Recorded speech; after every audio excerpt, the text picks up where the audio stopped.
Hello, gamers. Hello. I'm not joking. I wasn't joking with my tweet, by the way. Like, pray to Xfinity, pray to Windows, pray to somebody. Because today is gonna be interesting. Let me go over to game screen.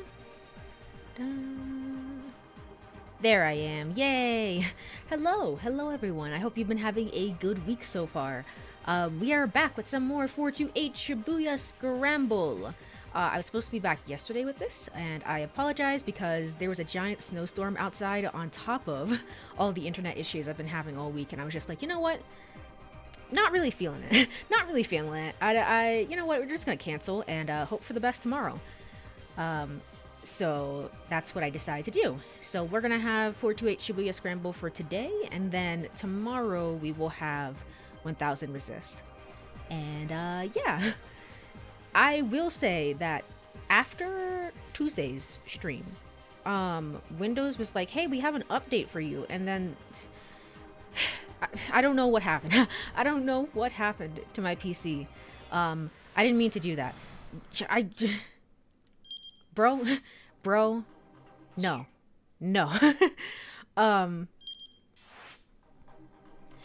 But I don't know what happened to my PC. Like, I got logged out of Windows Home.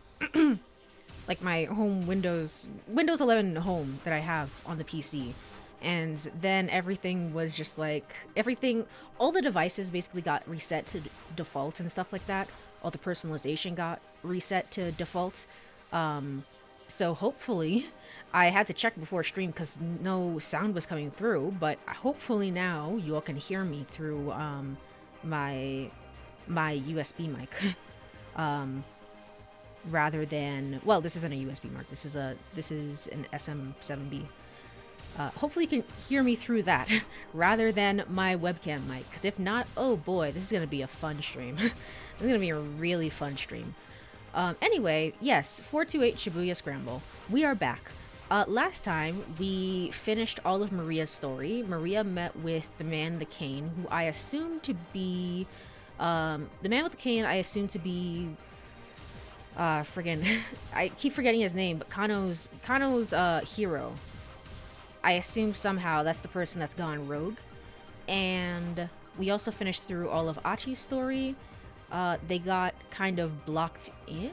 What happened, actually? Oh, they met Kanan. Okay. They walked outside and they met Kanan. Cool. Osawa got a bad end because of Kano. Kano doing his job. He needs to stop doing that. And Midoriyama is continuing to be Midoriyama in the worst ways possible.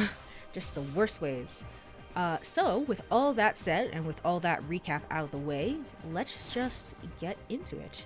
Item 4, Miss Midoriyama.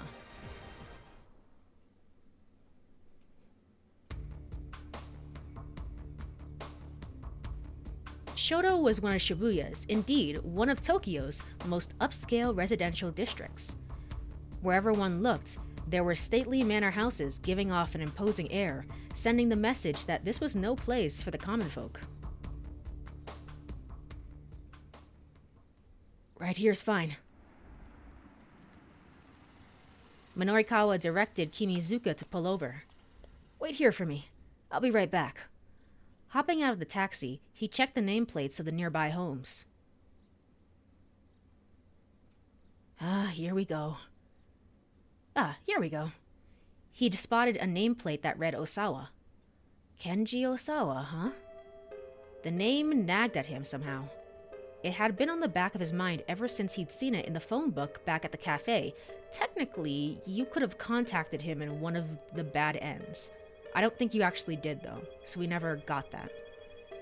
Had he heard it someplace before? You probably did... Were you connected to the hit piece that was running about him and his wife? Maybe? I don't know. I don't know. He walked up to the gate and pressed the button for the intercom. Even the little chime it made when pressed sounded elegant. And then he just pressed it some more. Minorikawa waited, but there was no response. He looked at his watch. It was 2:30 now. His interview with Shinosuke Owarai of the Wandering Angels was supposed to have already started already. Episode 3. We just love talking about the Wandering Angels and whatever the frick they're doing. Episode 3. With help from Shinichi Bando, Mondo was able to get out of his apartment. Then, when all the players had finally assembled, the troupe proceeded with one last rehearsal before showtime. But again, tragedy struck. Mondo came down with food poisoning after eating his lunch. He was rushed to the hospital in an ambulance, and the Angels were once again lacking an actor for the key role of Shido. That's why you have understudies. Owarai was on the verge of panic. Finally, however, he came up with a solution. Novice actor Takuya Amo, 31, would take on the parts, continued in episode 4. What a riveting story. I will say I really love the attention to detail in the background with like kind of NPCs that we're really not gonna really think about, whether it's like episodic stories like this, or I noticed last time because I made a joke about it. I saw this guy when in the cafe that Minori Kawa was at, and it looked like he was cheering up a guy, another guy who had been dumped after breaking up with his girlfriend or something. That's not actually what happened. When I went back in the VOD, I realized that he had gotten caught up in the squabble between Kano's father-in-law and Minori Kawa. And so he was kind of like, ow, my head hurts. And like the follow through with telling that story between A and B, even though it's very, very short, is super cool and unique and interesting. I really like it. Still, he wanted to meet with the twins first if it was possible. He had to make a choice. He decided to wait a little bit longer. He decided to give up and head to his next interview. I assumed that B has to be the correct choice, because we know the twins are gone. Like, they're just missing. They're not there, and I doubt that the police are really gonna open the door. So, oh well, I'll have to come back later. Minori Kawa decided he'd better get to his next interview. He started to head back towards the taxi. The front door opened. What? Oh! Oh, oh no! Again, the continuation, the follow-through, the absolute follow-through to be like, you got this bad end, it's still there, it still exists. Ah, gosh. Kano, stop doing anything. Stop doing anything challenge. It would just really help. A grim-looking man emerged, leading another man in handcuffs. This is the most serious that, freaking... I forget his name now. Oh, hello, it's me. Has ever looked in his life. Minori Kawa was standing in their way. Pardon us, the serious-looking fellow said. He gave Minori Kawa a curt bow as he passed by. Minori Kawa smelled a distinct odor of a scoop. Hey, does that guy live here? He asked. The man ignored him and kept moving. But Minori Kawa followed. He couldn't let this opportunity pass him by. Hey, wait up! Is that Mr. Osawa? With a grimace, the man pushed Minori Kawa aside and hurried his handcuffed prisoner along. For a moment, Minori Kawa wondered if he should keep at them, but decided against it. Whatever was going on here, he doubted he'd be able to get an interview with the twin girls right now. This had all been an unfortunate waste of time. He had no real choice but to head along to his next interview. I assume that, how is this gonna work? This route is gonna continue. But as soon as I go and do Kano's and then eventually Osawa's, this will disappear, won't it? And then I'll have to go back and redo this. So should I just start Kano's now, based on that information? I would think so. Let's wait for him to leave the place, at the very least.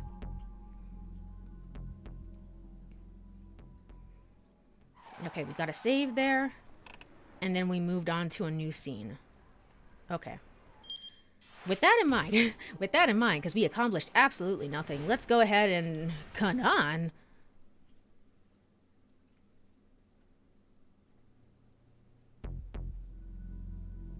Kanan? Kano muttered. What's Kanan? The stench of blood hung heavy in the basement bar. Stanley was silent, staring at the criminal's corpse. Right, and Stanley might be kind of suspicious because Maria was like, hey, don't trust this guy. So... Hey, do you know anything about this? Kano asked. Still Stanley gave no response. The silent treatment again, huh? Kano huffed. The American glanced at him gravely. In all likelihood, the one who did this was acting alone. Alone? Against this many other people? Who on earth? There's no need for you to know. Cut the crap! Kano snapped. He grabbed Stanley by the collar. If there's someone involved with this case who's capable of something like this, I need to know about it. How am I supposed to do my job if you keep me in the dark? Stanley remained stone-faced. Look, I'm not afraid of the risks, Kano said.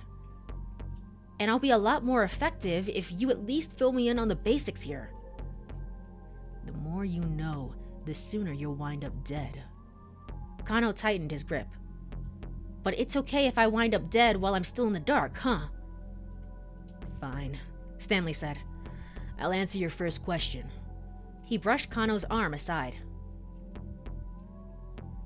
Kanan is the name of a covert operative from the Middle East. In simple terms, a type of spy that infiltrates hostile territory to carry out various clandestine activities. In simple terms, by the way. In simple terms.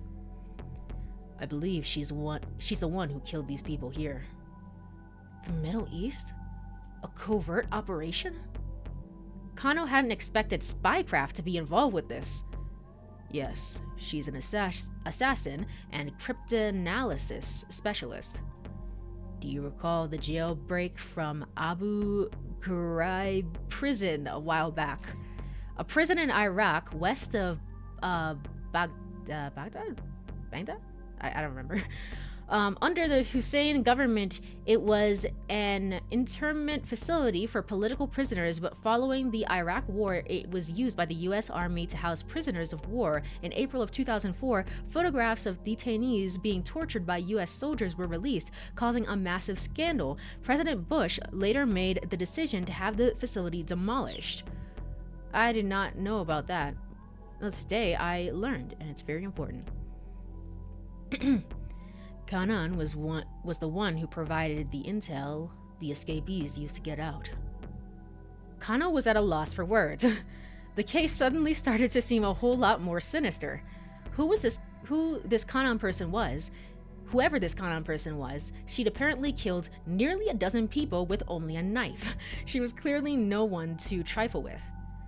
Just what kind of individual were they dealing with here? He could scarcely imagine. Kanan lore, indeed. Very sick Kanan lore. Hello, Black Blue. I hope you have been well. How do I sound, by the way, Black Blue? Do I sound normal? Because I'm afraid that the sound might be coming through like a webcam mic rather than my usual mic. So if I sound really awful right now, just let me know. You sound the same to me. Okay, cool. Good. Thank you. Thank you. Once again, Kano surveyed the crime scene. Each of the murdered criminals had had his throat slit. From the look of the deep, clean cuts, the killer hadn't hesitated in the slightest.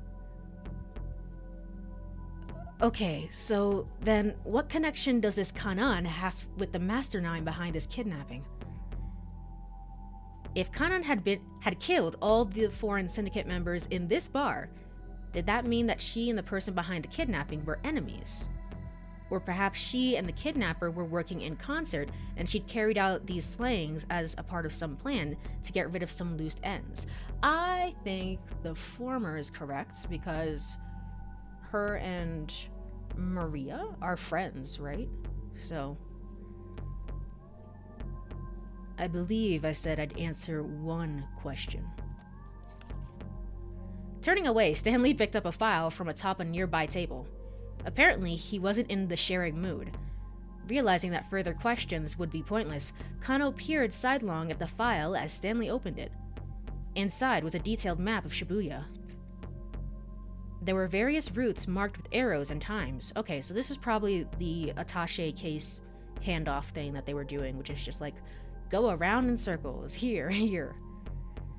That's the plan for the ransom relay. Kano was so excited he blurted his thoughts out loud. It appeared that the ultimate goal was for the ransom was a condominium, the condominium that Tanaka owns. The address and the time were 4:20 were written in red ink. Kano put an immediate call to the investigation task force to relay this information.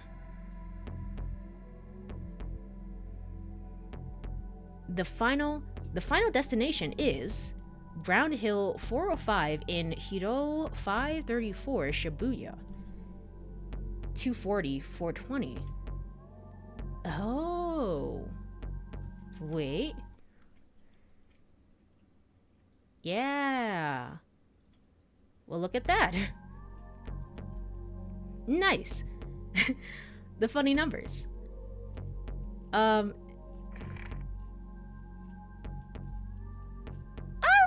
I forgot about Kuze. Alright. Kuze told him. We'll look into who owned...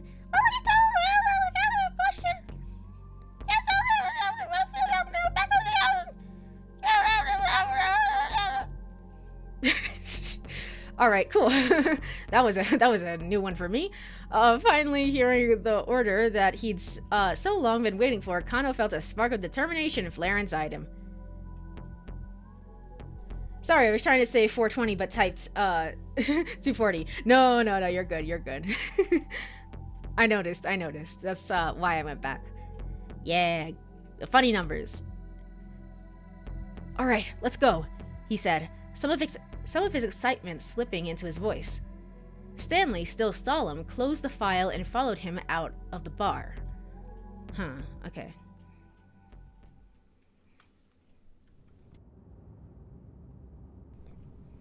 Stanley drove along Inokashira Dori towards Hiro, where I don't think it's Hiru, it's Hiro.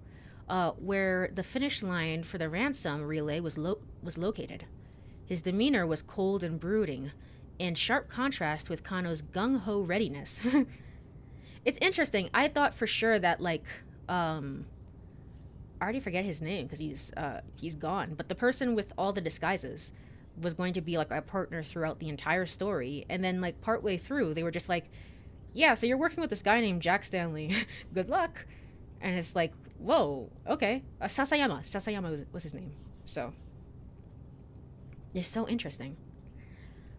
He seemed lost in thought. He seemed lost in some deep and cheerless thought.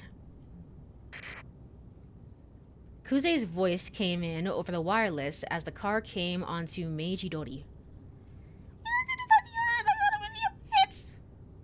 Kano held his breath in anticipation. We already know. The name Kuze spoke caught him by surprise entirely. What? What? Surely not. Huh? How? Jump.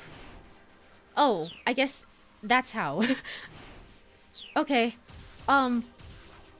Really? Alright, well, let's just make the jump. Because we can't do anything with anyone else's story until we do that.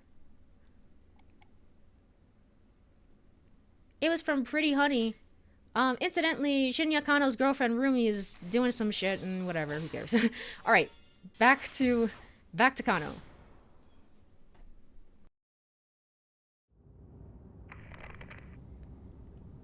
Alright, for the second time in a row, we've identified the owner of the condominium.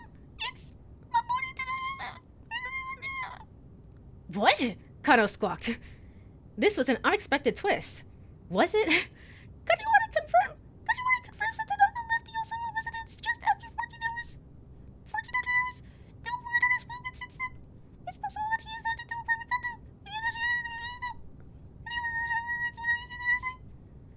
Because they cut the connection. This mastermind you've been chasing, Kano asked. Is it Tanaka? Stanley didn't reply. Fine, never mind. I just wish I could know if Tatano is safe. Still worried about that traitor, huh? Oh, right, Tatano. So Tatano is my theory about the person with the cane who maybe, I don't know. Because I don't know at this point. I don't know who else it could be, so.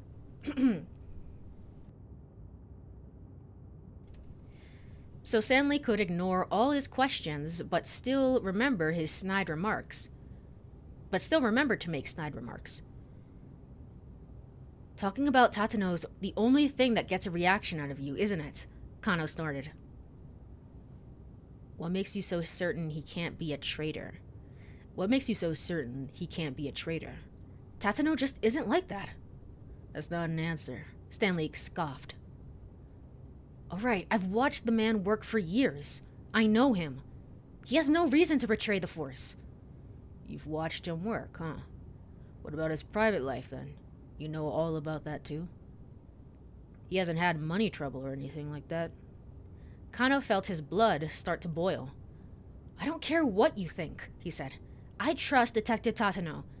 Trust him? On what basis? I don't need any basis to have faith in someone, Kano snapped. Without any basis, in fact, it's just plain sentimentality, Stanley said. There's no reason or logic to it. A thin smile came to his face. Be they friends or family, you could never really know the other people. The only person you can trust is yourself. In that sense, why am I working with you then? Kano had no response for such an emotionless statement. He looked away. Faith and trust isn't the same thing, Kano. He's trying his best. He's just, he's really happy to have a hero, and he made a whole diary about everything that this guy has ever said. So surely, right now he's just kind of going through an identity crisis of some sort. He and Stanley were just plain incompatible. It seemed like no amount of talking would let them get through to one another. Never take anything at face value, Kano. You start trusting too much, you're basically as good as dead. Kano just stared out the window.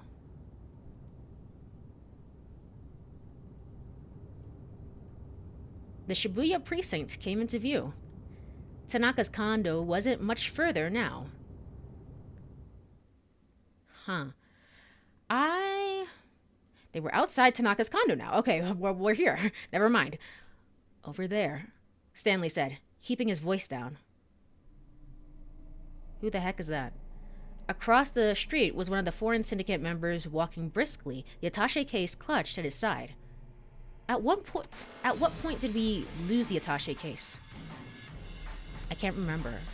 Oh, right. We did the little stick out with Sasayama, and we lost them. I see. By the way, random tangent. What do you use to edit clips for Blue Sky? I use DaVinci Resolve.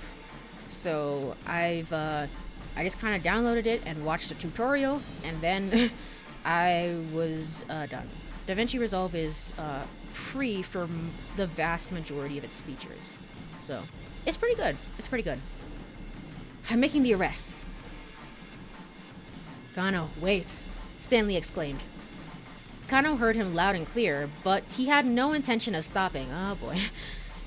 He approached with the criminal at full speed, then leapt to tackle him around the waist.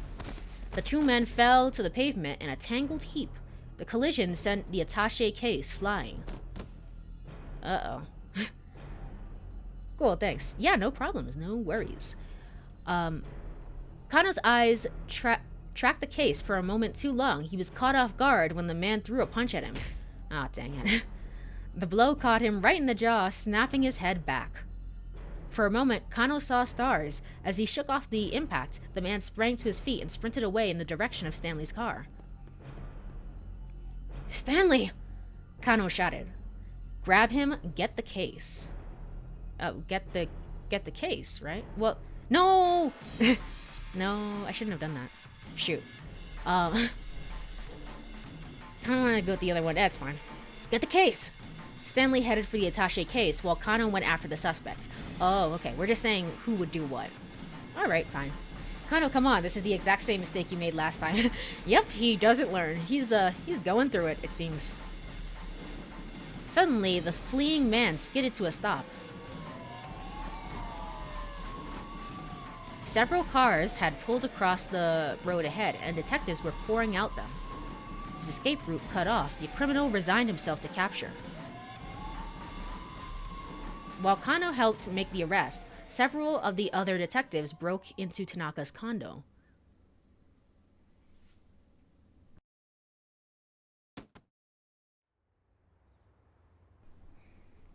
Stanley, meanwhile, was careful inspecting the exterior of the attaché case. He'd already opened it. It was stuffed with bundles of banknotes. Yay, the money is back. It was this is all of Ai's money, of Osawa's wife. The 50 million yen ransom was back in police hands. This is a decoy, the American muttered under his breath. I wonder where... His words trailed off, but Kano had heard them. Wait, what? What are you talking about? This is the money. This was the whole point of why this started. What did you expect? The detective demanded. Samples of that new drug in there? As usual, Stanley gave no reply. The look on his face, however, told Kano he'd been right on the mark. Oh, well, why would you think that? We've been working with the money this whole time. Some of the backup team emerged from Tanaka's condo. Kano turned to them, feeling the sudden surge of anxiety for Maria. No, she's fine. Like, I just keep telling all the characters, like, she's fine, you have no clue. What's the situation in there? He asked. They told him that they'd found no one in Tanaka's rooms, so the hostage's status remained unknown, and the main culprit had evaded capture. But I mean, we know that it's Tanaka. Probably. Like, one of the big bads is probably Tanaka. I'm sure he reports to somebody else as well, but... This case hadn't been solved.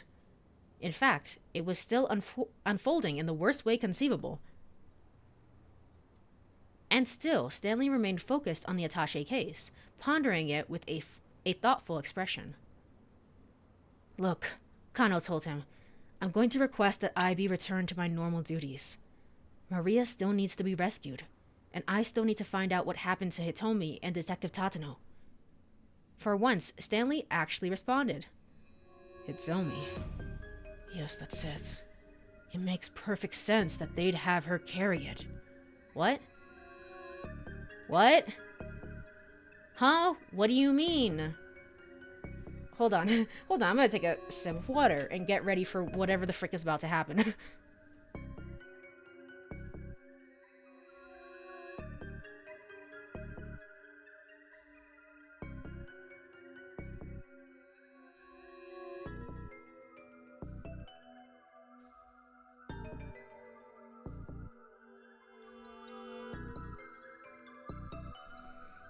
Alright.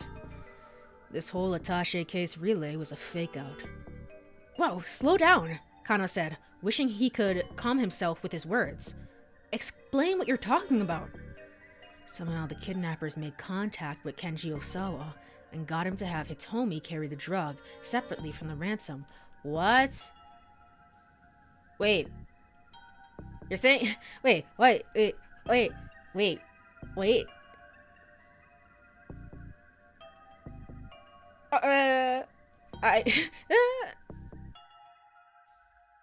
Okay, all of this is still like just a theory. It's just a theory. Wait, you're saying they had Hitomi bring them the drug? Stanley nodded. The case handoffs were a sort of camouflage, a way for them to keep the police distracted from their real goal. But I mean, Hitomi has been with Achi this whole time, right? So there was no time to do that. She did say, like, hey, I'm gonna leave, by the way, and attempted to, but Achi didn't let her do that. Kano nodded. It had indeed felt like the case relay was a decoy, an attempt to buy time. If this syndicate were after something else entirely, that would explain why so much of their actions had appeared to make no sense. So, Kano asked, what sort of drug is this? Why would they go to such lengths to get their hands on it? It's an antiviral, Stanley replied after some hesitation. Achi just stopped it, which messed up their plan. Okay. Right. Right, okay. But then... Interesting. So is Hitomi aware that she's carrying it? She surely can't be. And also, she changed clothes. So, if she changed clothes, she doesn't have it on her anymore. Huh. Okay. Anyway. It's an antiviral, Stanley replied after some hesitation. A way to cure people infected with a very particular virus. What virus are we talking about? It's called UA. Kano had never heard of it. Still, he could imagine the possibilities. Suppose this UA was something like the Ebola virus, which we established that it kind of was, basically. Discovered in Sudan in 1976, infection causes Ebola hemorrhagic fever, resulting in a high fever and massive bleeding throughout the body. At present, there is no vaccine to prevent infection, nor any drug to cure the disease after it manifests. Or perhaps HIV. Human immunodeficiency virus. HIV destroys cells that are essential. I love being in science class. That are essential for regulating cell-mediated immunity, considerably reducing immune responses. This effect can result in infections that would ordinarily be fought off, easily developing into serious illnesses. Of course, right. There are various treatments, but as of yet, nothing will eradicate the virus completely. Right. This whole virus plot is becoming pretty ironic considering I recently started reading The Stand. The Stand? I've not heard of that one. I think it's pretty ironic given this was written pre-2020. But that's just me. Did I come into worms? Yes. The bugs, the viruses. They're here. They're here. Hello, Chu. I hope you've been well. Even the all-too-familiar influenza, an infectious disease caused by the influenza virus. Symptoms are similar to that of the common cold, but are much more severe, occasionally resulting in death.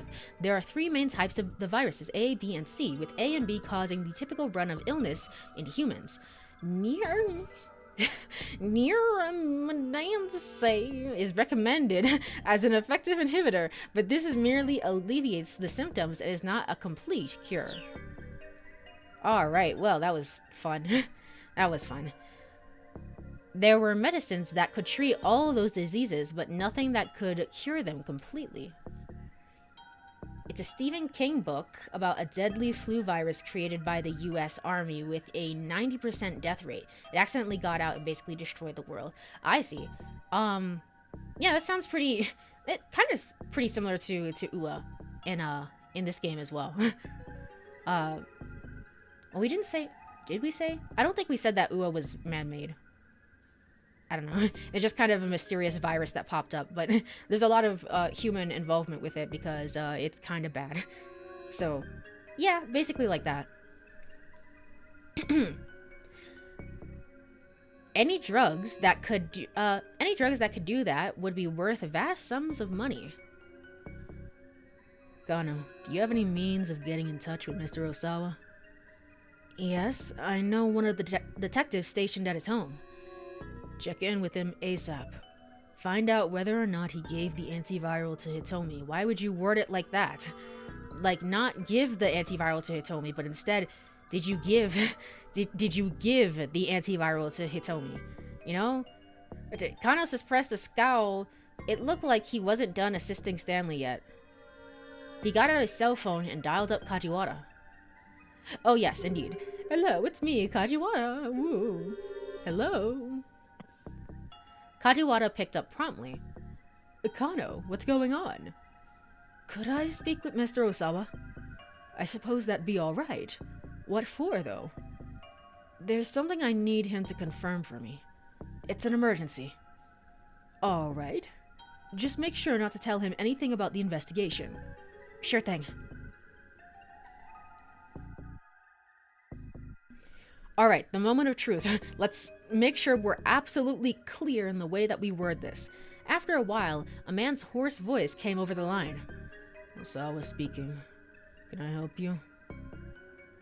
This is Detective Kano from Shibuya Precinct.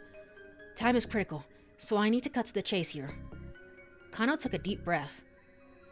Did you give... wait, don't... wait, can we backtrack this? Let's rephrase it another way so that he doesn't get caught up in jail. Did you give the antiviral drug to your daughter Hitomi? Osawa let out a gasp. And then we gotta keep out. Shoot. Alright, cool. Is there another jump from here? There is. Detective. Bwah. What? Osawa was so startled that his voice caught in his throat. What are you talking about? The antiviral research was top secret. So how did some detective from Shibuya Precinct know about it? Jump! Yay! Alright, cool. I don't think anyone would ever reply to that question. He is certainly about to be like, I'm not at liberty to tell you that information, please. Did you give the antiviral drug to your daughter, Hitomi? Did you give this drug to this young lady? Osawa let out a gasp. What are you talking about? I'm the one asking the questions here, Mr. Osawa. Did you give the antiviral drug to your daughter, Hitomi? I'm not sure I understand the question. Osawa's voice trembled as he spoke. Kano was sure he'd hit the nail right on the head. I know what this syndicate is really after, Mr. Osawa. It's the virus, it's you, it's Hitomi. Ooh, but what is the correct choice? Because we don't actually know.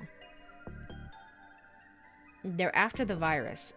Maybe this is what sends friggin' Osawa into panic mode. Surely they're not after him. Surely they can't be after him. Who cares? I think they're after Hitomi specifically. So,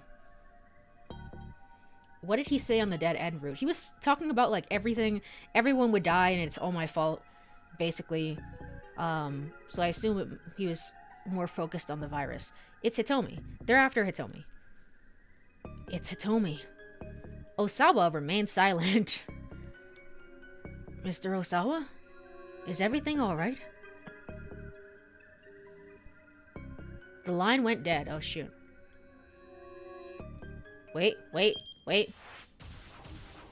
Okay, it did. The bad end disappeared. We're doing good. We're doing well. Let's just continue with that. No, what did Kano say, not Osawa? It cut out before we got to hear what his answer was, so we actually don't know. So I guess that's why they wanted us to make the guess just now. Be like, what do you think he said that made Osawa spiral? Guess that answers that well enough, Kano said as he put away his phone. Now it was clear why the criminals were after Hitomi. He saw an uneasy look on Stanley's face. Something on your mind? Kano asked. Stanley responded with a question of his own. If Hitomi was carrying the antiviral, how were the criminals planning on getting it from her? Kano thought for a moment. Well, taking her by force at the scramble posed too high a risk, he said. But Tatano was in charge of not Maria, of Hitomi, and so that's why. If Achi had not been there, basically, I guess they would have ambushed her then. But Tatano and the people here are not this. They're not working for the same person. They're always seemingly butting heads. So, There were nearly 100 detectives there, and they must have guessed there would be. That's why they devised the attaché case relay. They wanted to abduct Hitomi somewhere away from the Dragnet's notice. This was the plan that all the signs seemed to suggest. But still, he added, I wonder how they managed to lead her away from police protection. No one was protecting her. Literally no one was protecting her. That's how. A look of revelation crossed Stanley's face. All they'd need to do was convince her to go of her own accord. But how? Kano asked. With Tanaka? And then it came to him. He thought back to Hitomi's initial contact with Tariq al-Kawaran. Oh, right. They're also saying, hey, if you go over with us, we'll give you back Maria, even though they have no clue where Maria is right now. They just don't know. Just before he'd taken the attaché case from her, the two had a brief conversation. It was possible Al-Kawaran had given Hitomi some form of instructions then. Guess we're back to tracking... who's talking right now? Guess we're back to tracking down Al-Kawaran again, huh? Kano could tell from the look in Stanley's eyes he was on the verge of saying something. Probably some remark about how Tatano had allowed Al-Kawaran to run free, which is true. Right now, Kano wasn't going to argue the point. After this case was resolved, he discovered what Tatano's real motives were. And once he did, Stanley would eat his words. In the meantime, and Stanley would eat his words. Sure, maybe.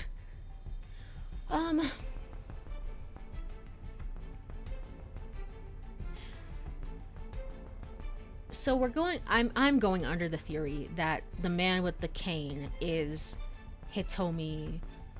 No, the man with the cane is Hitomi's protector, Tatano. He was supposed to be doing his job. He didn't, and now he's trying to kill her for some reason. And I mean, someone must have like some sort of instructions for him. It's like, we'll give you $1 million if you just kill the girl. Which would not be beneficial for the other party, but my thought is like, who would say that? Who would do that? How can you even see into Stanley's eyes with those shades on? True. He's kind of suspicious, I would imagine. Especially because Maria was just like, I don't know, don't trust this guy. I don't know, he looks kind of shady. Haha, get it? Anyway. We can't just wander around looking without any leads, he said. Until we get more intel. Let's see what we can do with the security cameras back at the precinct.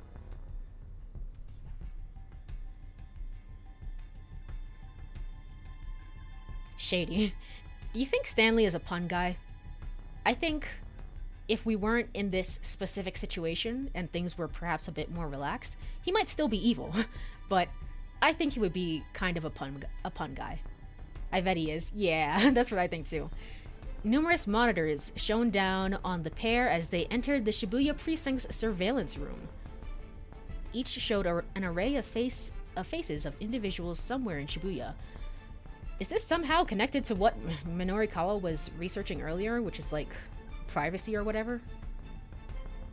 I think it was. He was talking about it in another time block or something. Kano asked one of the operators to pull up Al-Kawaran's data on screen. 6'3". That's tall. That's really, really tall. Languages. Previous offenses of drug possession, etc. Leader of the crime. Right, okay. Alright. By selecting each of the faces on the monitors in turn, they could run comparisons to determine if anyone among them was Al-Kawaran.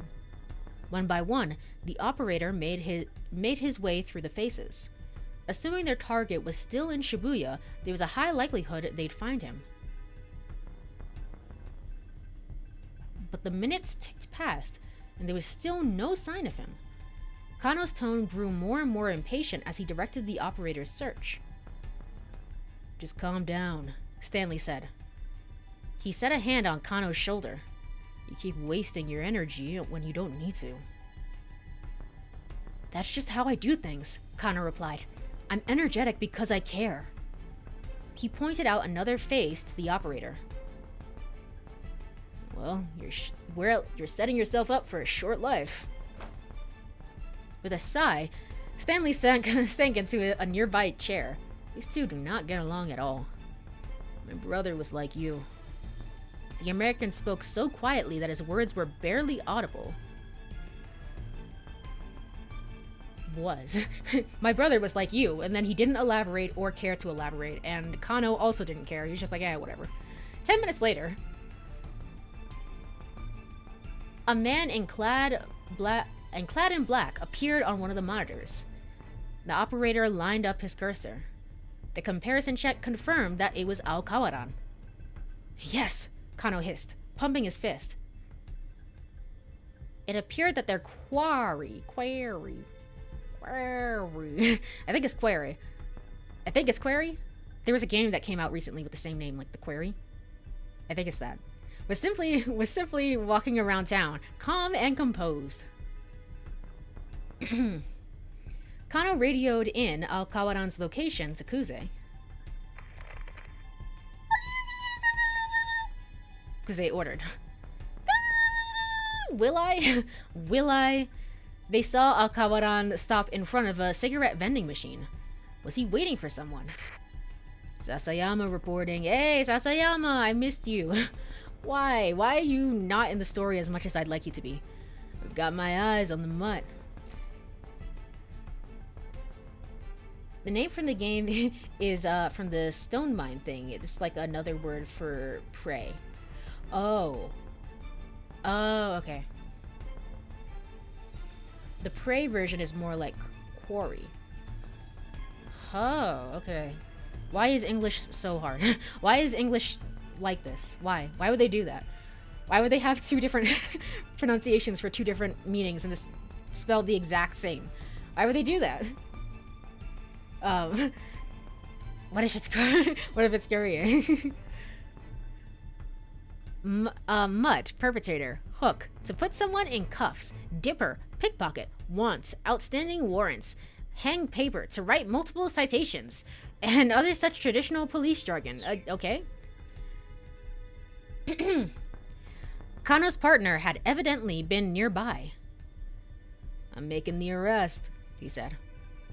There was a note of courage in Sasayama's voice. He came into view on the monitor, walking casually. Just always wearing a different disguise. How do you do this, my guy? At some point, he ditched the anime nerd costume for a street dancer getup. He's the guy who inspired Majima to learn about his breakdancer style. It didn't yet appear that Ao Kawaran had noticed him yet. Bit by bit, Sasayama closed the distance. Blah blah blah. Not much further now. Kano's hand balled into his fist as he watched. And then something unexpected happened. Another man came into view right in the middle of the monitor. Oh my god. Why is he like this? Teruo Toyama. While searching for Hana at Shibuya Gigo, he was located by a duo of debt collectors and fled the scene. Hana left Gigo to find him and ran into him here at Maria Macho. The pair are headed towards Koen-dori, trying to find a place to hide. I mean, good for them to, kind of coincidentally running into each other. The girl is very, very smart, apparently.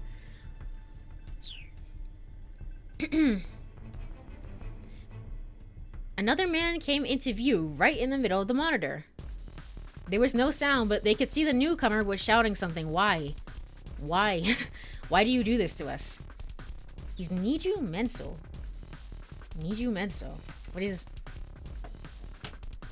Hold on. Google? No, shoot. I don't have Google up. Google.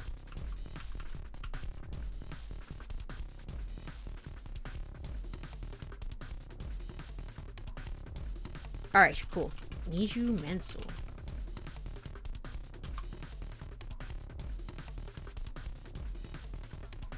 Niju Menso is a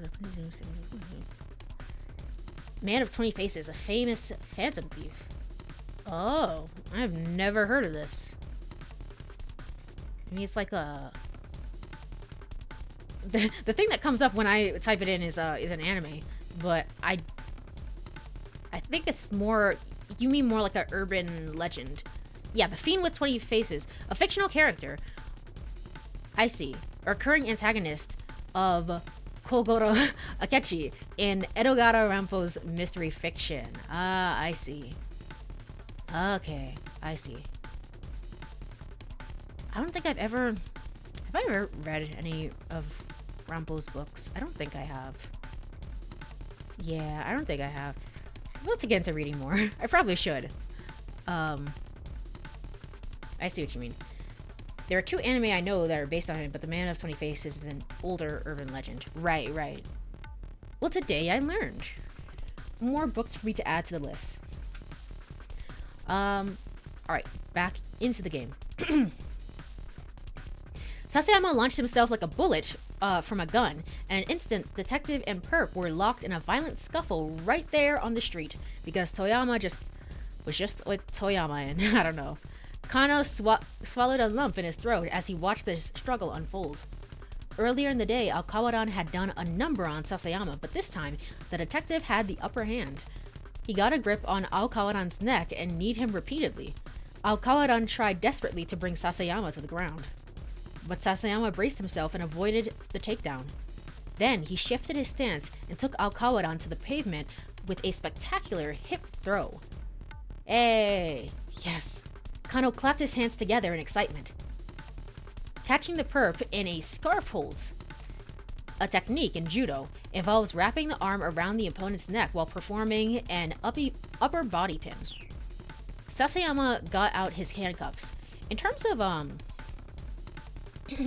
like the many different like combat arts and stuff like that, like don't get me wrong, they will all help with fighting. I think like if you're unfortunate enough to get into a real fight in your life, I think they would all help with fighting in some degree.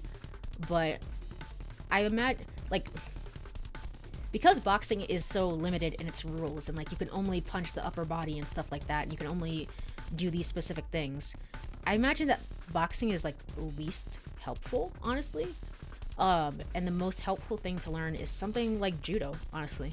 Something like judo or, you know, some MMA stuff. I feel like those are more applicable to real life situations, basically. You go, Sasayama. Yeah, you go. Stanley, we should head to the scene, Kano said. He looked away from the monitor for a mere moment, and when he looked back, Sasayama had released his hold and crumpled to the ground. What? Panic! Kano stared at the image of his friend. Alright, you go, Sasayama. Haha. Great. There was something jutting from Sasayama's abdomen. Oh, he got stabbed. Oops. I was being kind of mean. My bad, bro. I didn't see that you got stabbed. You know, like, that's kind of not really your fault, you know? Straight boxing confined to the rules of the sport is basically useless in a real fight against any skilled opponent. Right, right.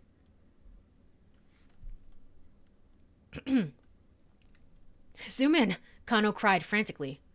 The camera closed in on Sasayama. Now Kano could see exactly what he feared. Sasayama had been stabbed in the gut. Blood pooled on the pavement around him. Kano screamed, "Sasayama!" The camera showed several other detectives arriving on the scene, capturing Alkawaran before he could escape. Okay, well at least he did get captured. But Sasayama lay motionless. I don't believe he's dead. I refuse. He was a good character, come on. A pool of blood around him spread further and further across the pavement.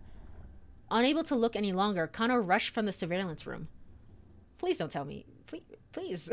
Please don't tell me he's dead. To be continued? Since when? Did we really get through that entire time block? Damn. Alright. Get stabbed. Courie, my bad, bro. Listen, I didn't see that you got stabbed. Like, that's a different story. I thought you just, like, you know, maybe just lost a hold of him, but that's something else. Just walk it off, bro. Get some aspirin, bro. You both are so toxic. You're like, it'll be fine. It'll be fine. Just walk it off. It'll be okay. All right. Let's see. I think now I'm going to take a little bit of a break, and when we come back, we will continue Osawa's story, I think. And then from there, we'll continue Minorikawa. Minorikawa will end off the chapter, based on how things are going. So yeah, take a little bit of a break here just to get some water because I have not been drinking water all day, and it's very, very important. So break time. I need food soon. Yes, indeed. Let me go to burb screen. Burb. All right. If you are here, go stretch, get some water, get some food, do all that fun stuff. I will be right back in about like 5 minutes or so. So yeah, see you then.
Alright, I am back. I am back. Let me switch over to game screen.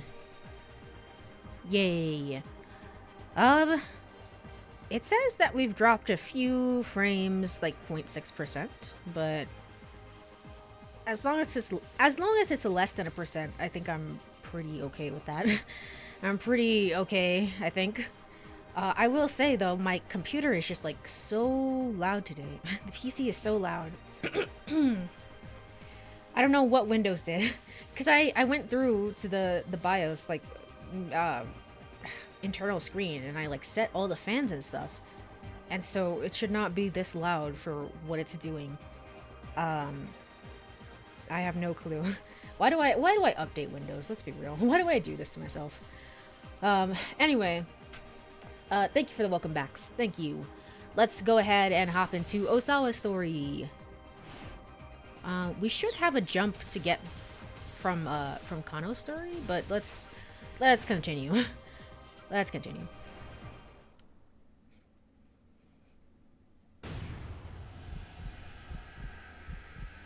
What? Osawa was so startled that his voice caught in his throat.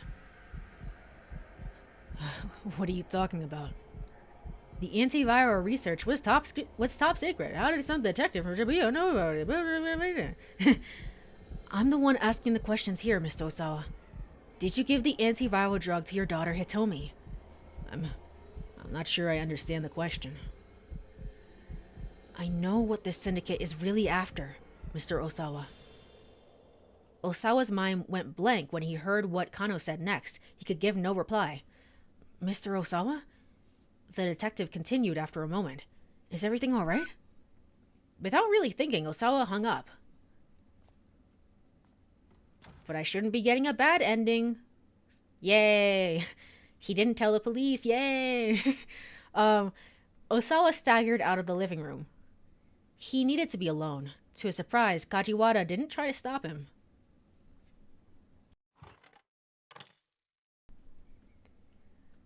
Shutting his study door behind him, he dropped onto the sofa, then grabbed 3 times his normal dosage of stomach pills. Boy. There was no water in the room, so he had to swallow them dry. Bro, get some help. Get some help. Really. Detective Kano's words echoed in his mind. I know what this syndicate is really after, Mr. Osawa. It's Hitomi. It was a yes or no question. It was a yes or no question. You could have given a reply. Ah, well. There was only one reason they could be after Hitomi. He broke out in a cold sweat as he began to understand what this kidnapping was really about. It had all started 6 days earlier. It was April 22nd. Osawa had just returned from the United States the day before. Huh, okay. He was in the midst of some routine work at the General Research Lab when his cell phone rang. The LCD display showed an unlisted caller. With some hesitation, Osawa picked up. Hello? Is this Kanji Osawa? I don't know who's talking right now. Oh. The caller was using a voice modulator that made him sound very, very southern. Is this Kanji Osawa? The type of device or software that can change one's voice to make it sound different. Changing a voice to the point of making the voice print or tone analysis impossible represents a major challenge. To do so in real time requires major financial and technological resources. Alright, so that tells you a little bit about who we're dealing with. Oh my god, it's 0! True! I wish I had a thing on my like a soundboard so that I could do that. It was like, hello, I'd like to play a game. But I can't do that. So we're just gonna make him southern instead. Osawa raised an eyebrow. Yes? Go and analyze Hitomi's blood. Her blood. If you don't, she's going to die. With that, the caller hung up. Okay. It was an intensity. Wait, Bombay blood? Surely not. No, I don't think so. I don't know. I don't think so. There was an intensity behind this that made Osawa sure it wasn't just some prank call. He had Hitomi come into the lab ASAP. He told Hitomi he wanted a sample of her blood for an experiment. She agreed, suspecting nothing. Surely this has to be like a conflict of interest of some sort to like use your own daughter for an experiment. He placed some of the blood he'd drawn onto a glass slide and then added some fluorescein, a yellow-green liquid, a type of fluorescent dye, chiefly used in preparing specimens for viewing under a fluorescent microscope, but it has other uses as well, such as a diagnostic reagent administered in eye exams. Its highest volume use is on St. Patrick's Day, when massive amounts of fluorescein are used to dye the Chicago River green. I have never heard of this. Really? Is that something they do? Probably. Huh. A type of fluorescent dye. A type of dye that causes the dyed substance to emit higher wavelength fluorescent light when illuminated with a certain other type of light. Such dyes can reveal fine details when used on specimens viewing through a fluorescent microscope. Wahoo! Alright. That sounds so fake. Okay. I was like, I've never heard of anyone doing this. Maybe it's just... Maybe just ask Google, like, hey Google, what do Americans do? And Google came back with the wildest responses, and they were like, yup, sounds legit. Oh, silly Americans. Placing the slide under a fluorescence microscope, he took a look. It can't be. Osawa could hardly believe his eyes. Wriggling under the microscope was the Grim Reaper's sickle itself. What? What? So Hitomi is infected? Huh. Like, half the things I heard from this game are fake. They do a decently good job of, like, telling you when... Because it hates misinformation, so they do a decently good job of telling you, like, this is something that only happens in, like, TV dramas and stuff. But then other times they're just like, I've never been to America. I assume it's like this. I assume it's just like, yeehaw, and we're all shooting our guns. So that sounds about right.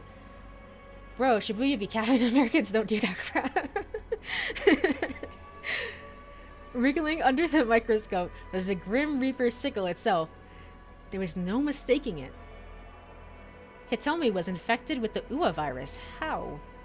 Trembling, Osawa hurried to his computer. But she's the only person immune? Very interesting that we're playing two games like this at this point. We're playing two games of people, like there was a deadly disease that could kill people, and then only one high school girl, only one teenage girl could be immune to it all. He opened the UA virus folder on his monitor. Within were images showing the stages of the virus's propagation. He double-clicked to magnify the first image. Apparently Google says that it's true. I don't believe it. I've never seen or heard or anyone bring this up at any point at all. Granted, I've never been to Chicago, so maybe that's why, but I don't know. I don't know. That sounds fake to me. Waiting for Yeehaw in America to be a showing game. Yeah. I saw a video, it do be green. Well, today I learned, I guess, about America. Unless they're deepfake the video. Possibly. Huh. And they're years apart. I know, right? It's this very interesting type of story that I guess like all stories in some way have been it's kind of nihilistic. Like all stories have been done already at some point. You're just kind of repeating it, but like at the same time for as much comparisons as I make to this game about like Zero Escape and stuff like that, Zero Escape and this game are two different things, right? And they all have their own like charm and flair and uniqueness to them. So inherently by you writing the story, part of you and your team sort of comes out through the final product and the work, if that makes sense. If that makes sense. People like viruses. The Reaper's sickles were interlocked with one another. How is this possible? He clicked on the next image. Upon further propagation, the UA virus looked like less like a sickle and more of a sort of insectoid larva. Next was the final image. Interlocked into a single mass, the UA virus vaguely resembled a sinister, many-petaled sunflower. It took a mere 12 hours for the pathogen to develop to this point and begin its hideous destruction of the human body. Hitomi's infection sample was still in the state shown in the first image. There was still a chance to save her. But surely... Oh, but then that's why you gave the antiviral to her. Okay. How would Hitomi have caught that, though? Shouldn't that have been... Maria? If anything? I don't know. Osawa slumped back in his chair, huddling in on himself. He had no choice. There was only one way to save Hitomi. He would have to administer the nearly completed antiviral. Nearly completed, which means it wasn't completed. Using the antiviral without official approval was a grievous violation of company policy. Acting against company rules and regulations, Okoshi Pharmaceutical prohibits leaking work-related information to outsiders. In the case of a major violation, not only can the violator be fired, but the company may also seek indemnities. Still, Osawa didn't have time to get the higher-ups to approve a clinical trial. He might be punished severely for it, but this was his only option. His daughter's life was at stake. Why Maria? Because Maria was the one who left the country. And presumably Osawa... Well, she left the country with Osawa. And presumably Osawa and her did not spend the whole time together because at some point Maria also got kidnapped. So they were separated at one point. At some point, Maria, out of the two twins, Maria could have picked up the virus. Or maybe even Osawa. But why Hitomi? But there was also another, even bigger hurdle in his way. The antiviral drug was stored in the deepest recesses of the biochemical research building. A high-intensity X-ray scanner was set up at the entrance to the storage area. This made it impossible for him to take research materials out. A type of radiation, also referred to as Röntgen rays, with shorter wavelengths than UV light, but a longer wavelength than gamma rays. Can't wait to get my friggin' associates in medicine after this. Because X-rays can penetrate many objects with a little absorption or scattering, they can be used to create images of internal structure. Hospitals, for example, use X-rays technology to examine the insides of patients' bodies, while security personnel use it to scan luggage at airports to search for bombs. Okay, I see.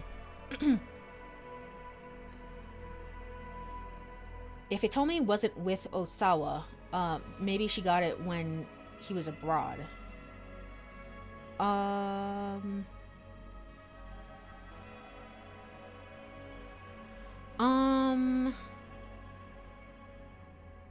But okay, when they took well, to be fair, this trip was years ago, apparently, or something. So when they took the trip years ago, it was Osawa and Maria, and at some point they got separated, but they came back together and they went back to Japan. And that's it. But at some point, Osawa left for America, right? And then came back. And she could have got it while he was abroad, but it makes more sense then that Osawa has it as well, and that he brought it back, and that Hitomi also got it at some point. I'm just trying to understand how that works, because Osawa went to America, so he should have... I don't know. I'm not sure. I studied medicine in Shibuya, Courie Cosmos, MD. Yes, indeed. I did. Well, if he couldn't get the antiviral out there, he just had to bring Hitomi in. To the point that someone must have injected her with it, so it might not be... so it could have been at any point when they were not together.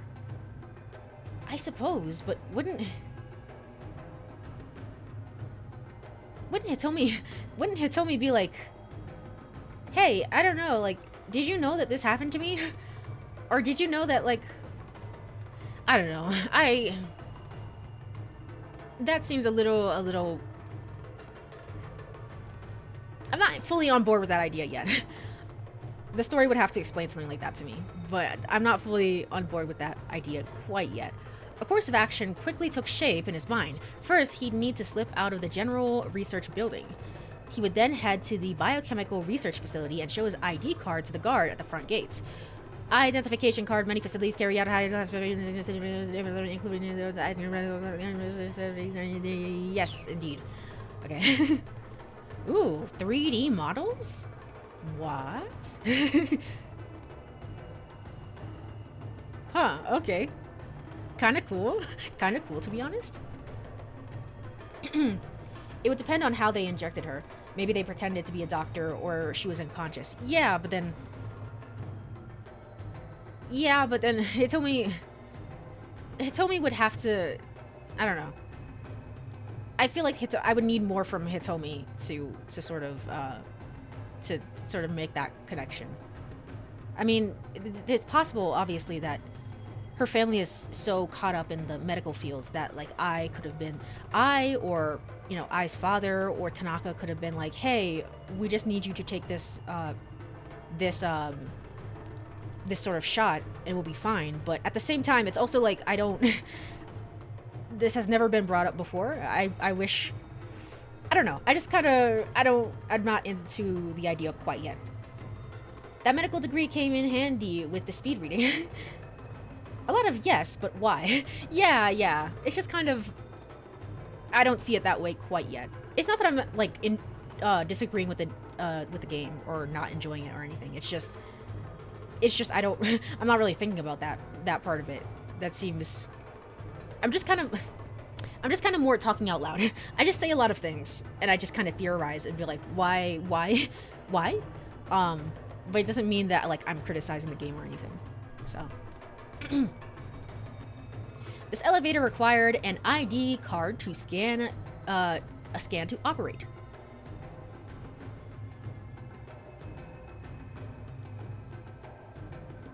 Wow!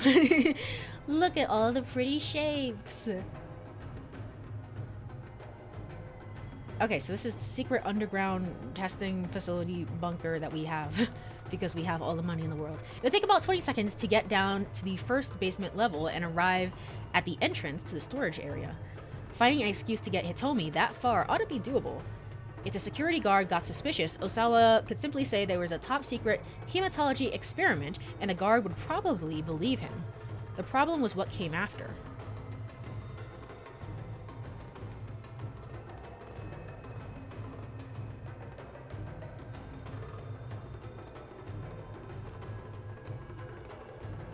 The ID scan? Getting the fingerprint scan. Okay. Getting into the storage area itself required the fingerprint authentication from both Osawa and Tanaka. This meant he couldn't possibly get the antiviral without Tanaka's cooperation.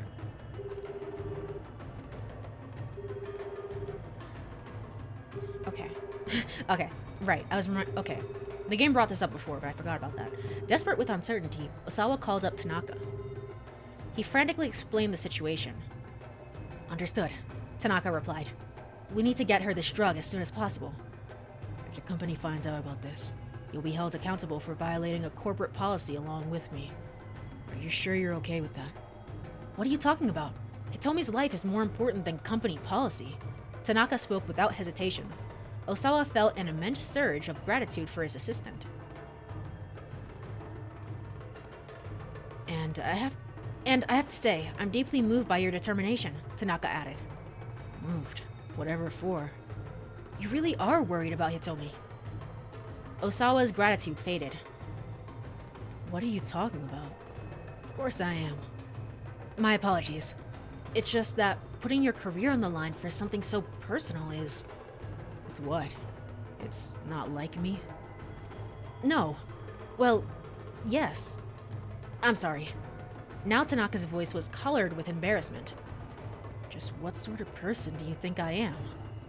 Osawa resisted the urge to ask the question out loud.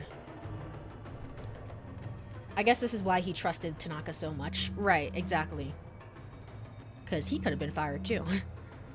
A short time later, Osawa and Tanaka stood before the door to the secure storage area. Blah, blah, blah. The security guard had let them in without the slightest suspicion. Osawa pressed his index finger to the fingerprint scanner first. Accepted.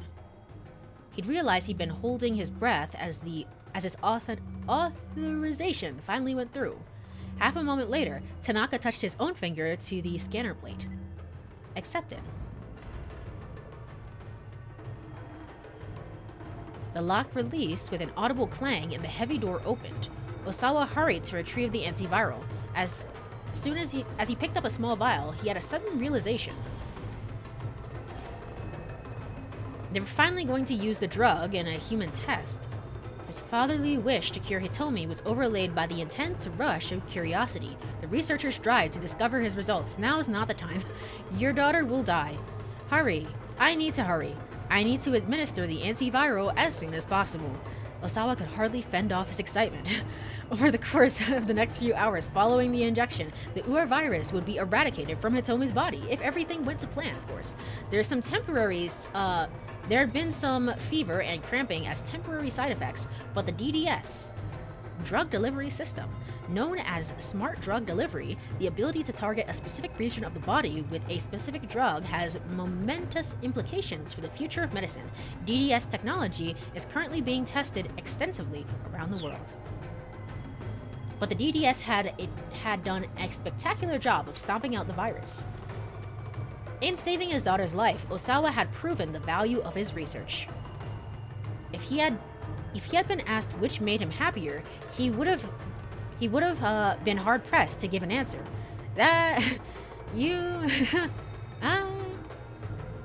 Osawa's a interesting character.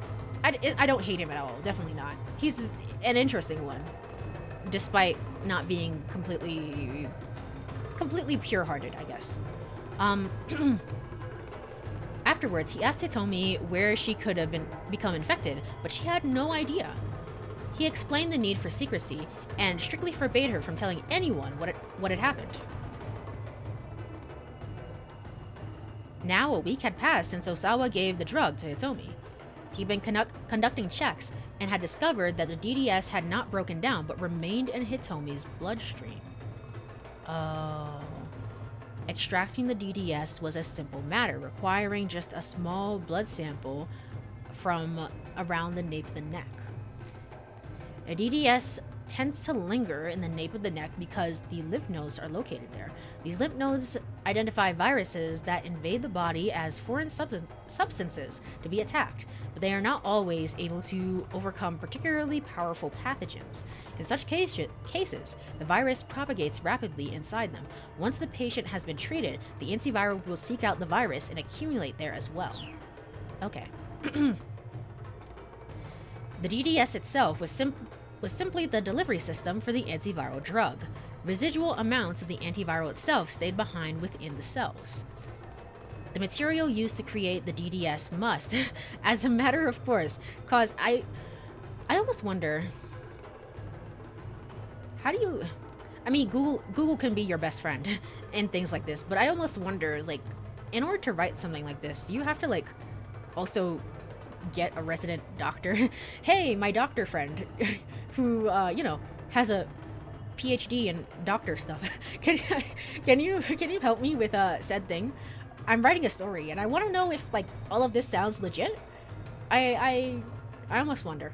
The material used to create DDS must, as a matter of course, cause minimal or no harm to the human body. Ideally, rather than accumulate inside the body, DDS substances should be either digested or absorbed or excreted. Because the antiviral must remain in the body for as long as the virus is active, however, a very careful balance must be struck between persistence and dissipation. Getting a consultation would probably help. I know. I wonder, have they done any behind the scenes for this game, or is it just kind of like the game is out and we don't none of the staff or the crew really talks about it? I would love to read an interview or watch a video on something like this. But the game also came out in 2008. I don't know if anyone was really gung ho about like, yeah, we'll make a YouTube video about this. It'll be great. So sometimes you just gotta sound smart. Shrew. Not sure actually. Yeah, I would love to look it up when I'm done with the game. Residual amounts of antivirus scale. Using the DDS, it was possible to extract those minuscule amounts from cells in a blood sample. It might take considerable time, but a sufficiently detailed analysis could allow for the antiviral drug itself to be reconstructed. Osawa felt a chill as he contemplated the situation. The kidnappers had known how tough security was at the lab, so they'd come up with the idea of using a human vessel to get what they needed from within. By infecting Hitomi with the UA virus, they'd ensure that she received the antiviral, that she'd have it in her blood. So, Tanaka.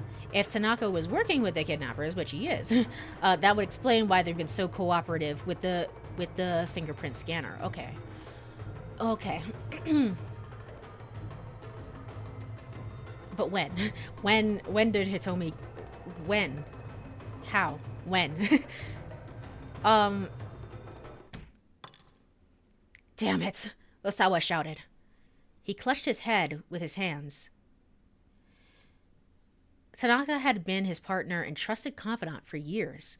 Osawa refused to believe he'd been betrayed like this. Oh, there's Midoriyama.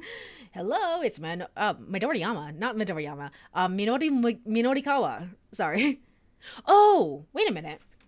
Hold on. I want to check something. Give me a minute.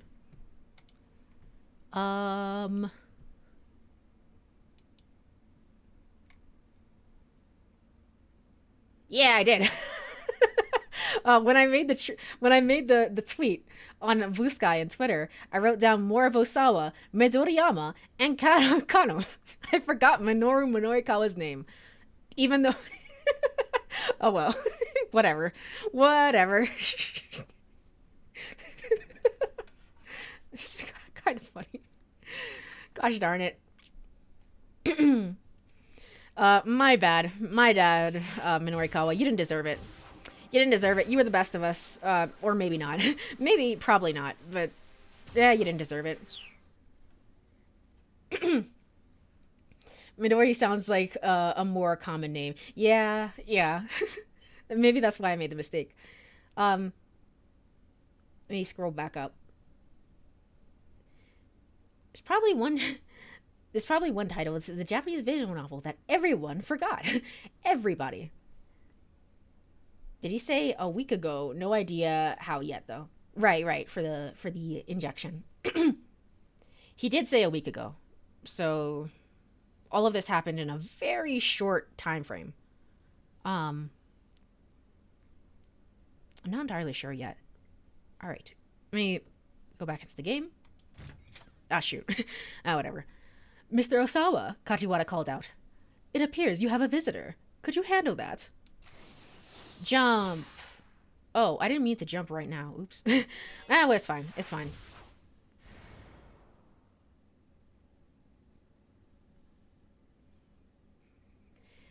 Here we go.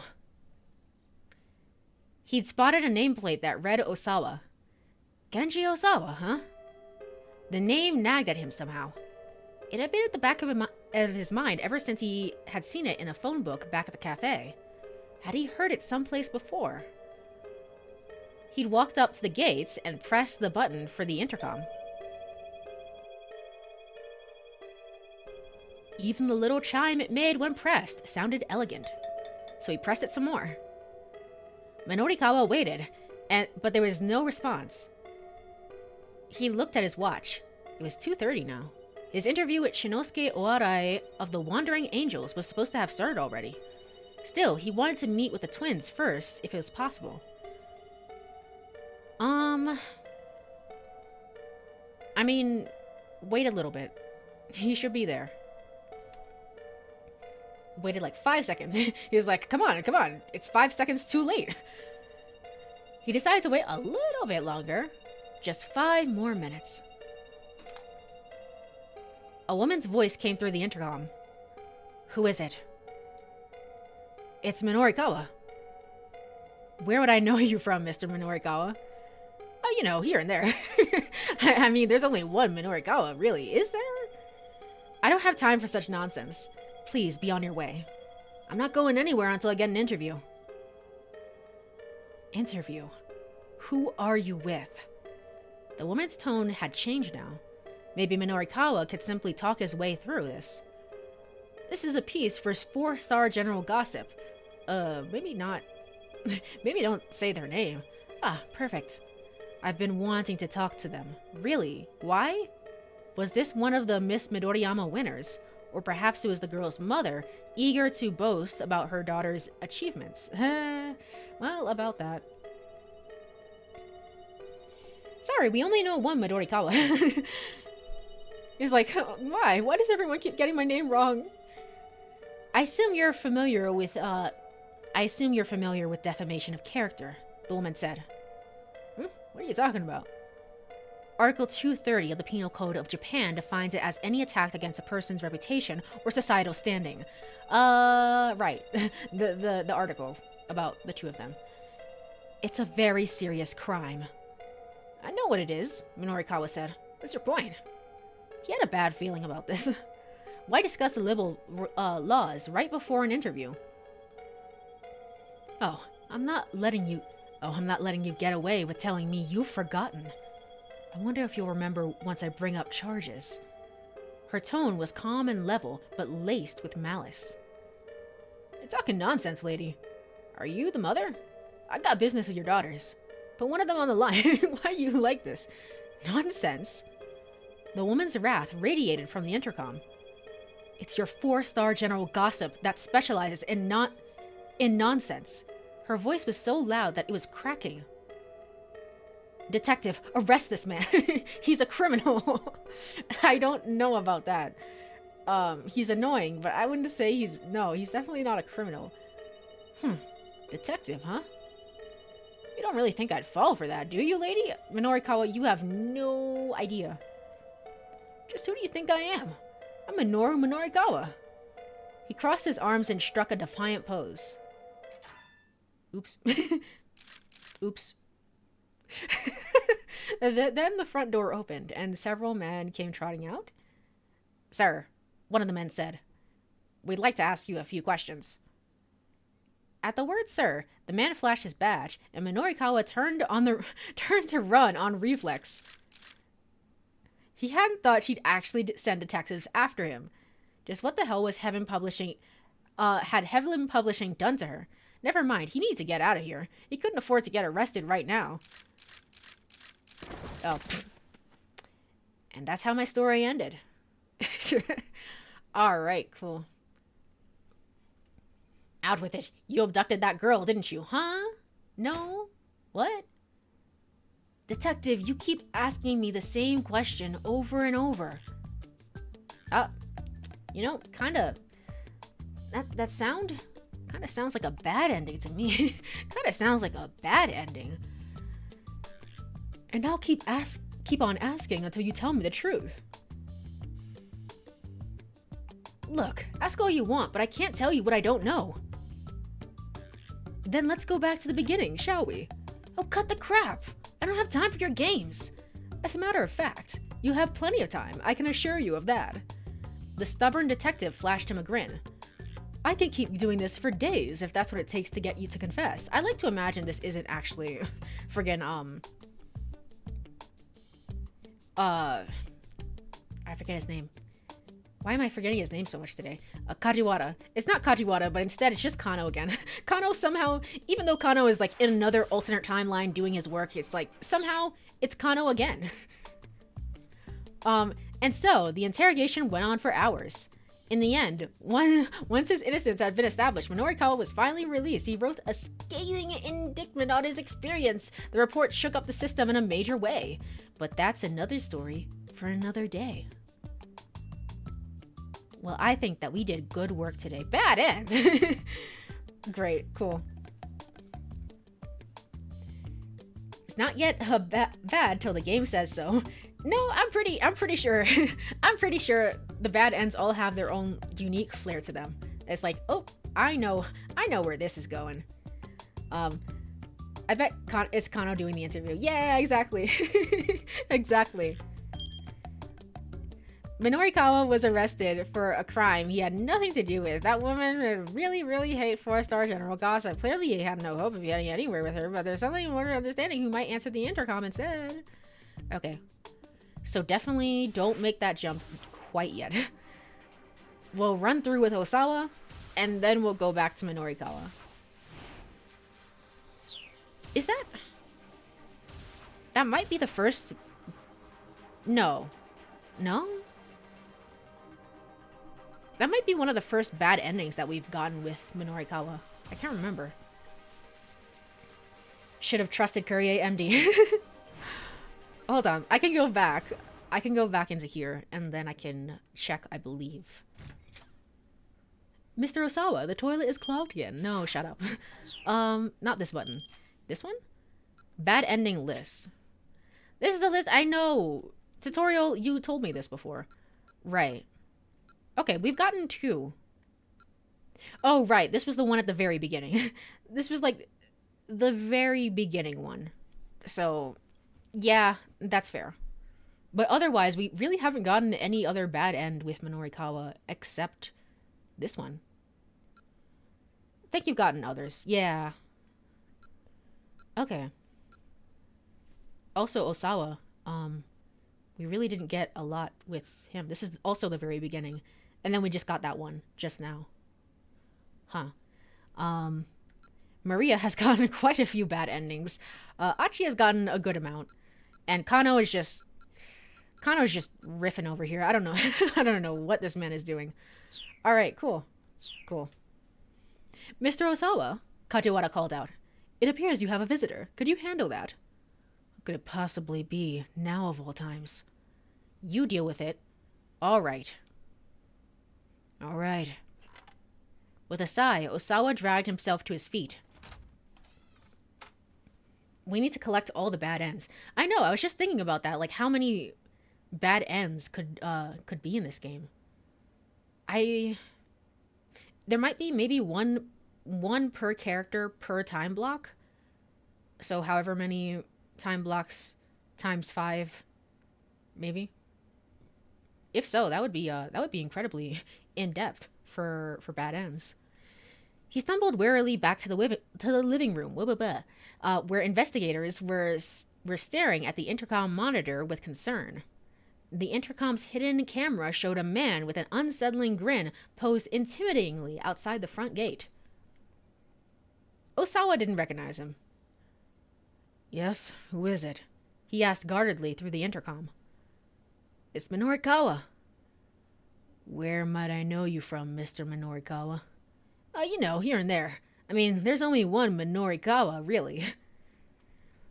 Are you playing games with me? I don't have time for that. Please, just open up. There's no way I'm letting you in, Osawa said. But the nonsensical badgering continued. Look, just hold your horses. I'm here for an interview. You got that? An interview? That's right. It's a piece for 4-star General Gossip. The name of the magazine brought up an unpleasant memory. That was the gossip rag that had run the article about his political marriage. Wait.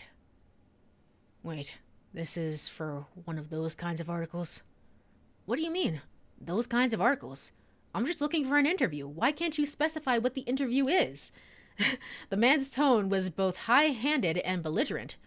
Like hell you are. I'm not talking to anyone from Gossip. You're not the one I'm here to talk to. I want to talk to your twin daughters. My daughters. I understand they won a shared prize for a beauty contest at Midoriyama Academy, which for some reason other people seem to think that's my name, but it's not. If you wouldn't mind interviewing them, Furious, Osawa cut off the intercom. This was no time to be indulging someone else's nonsense. Hey, what gives? The man was shouting so loud his voice carried past the gate and through the front door. I'm begging out here, on my hands and knees. Why is he like this? He wasn't actually on his hands and knees. Osawa could clearly see that through the intercom monitor. If your daughters aren't home, can you at least tell them I want to get in touch with them? Mr. Osawa, Kachiwara said, frowning. This isn't a good time to have someone drawing attention to your home. All right, I'll get rid of him.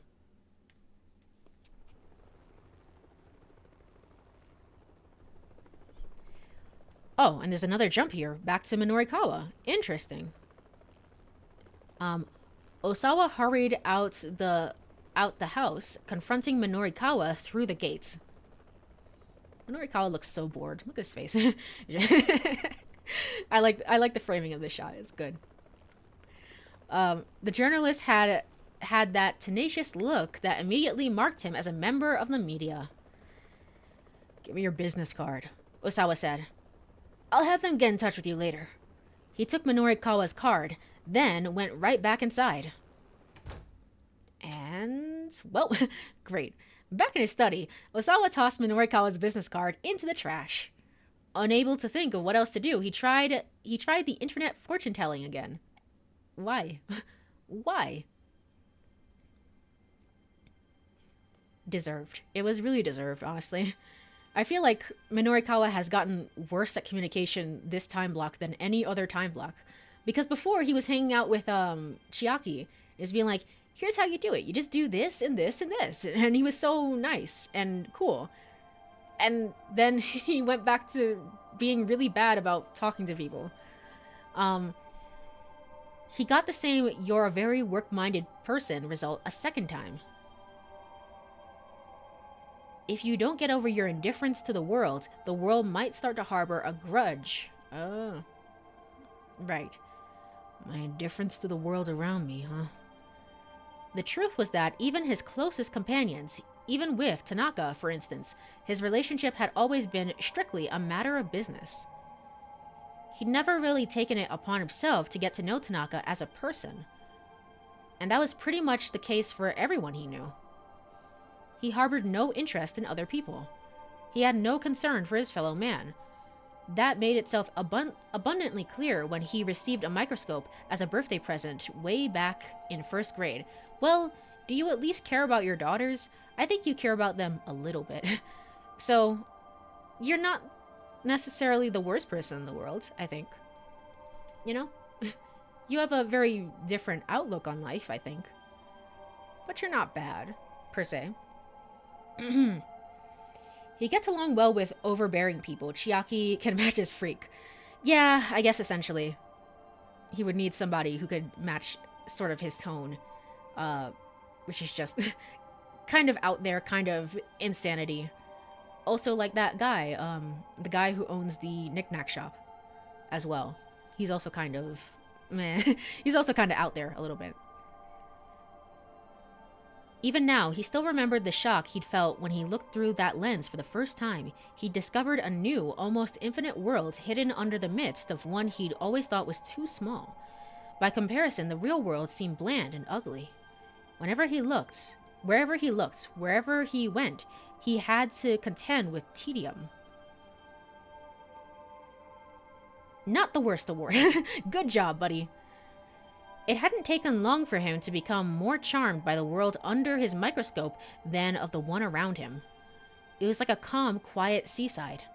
A beach where he could just sit and stare out at the waves. He wanted to stay immersed in that world forever and ever. You know what? This is kind of a relatable feeling. I feel... Not that I have no interest in what's going on, like, in my everyday life and in the world around me, and in the people around me, because that's not true. But it's a relatable feeling in the sense of, for me, instead of looking under microscopes and stuff like that, it's about thinking about the universe. The universe and different galaxies, and solar systems out there in the world. Or, not in the world, but, you know, in the universe. kind of more of a grander scale. I find that to be very interesting and fun. So I can kind of relate. I can kind of get it.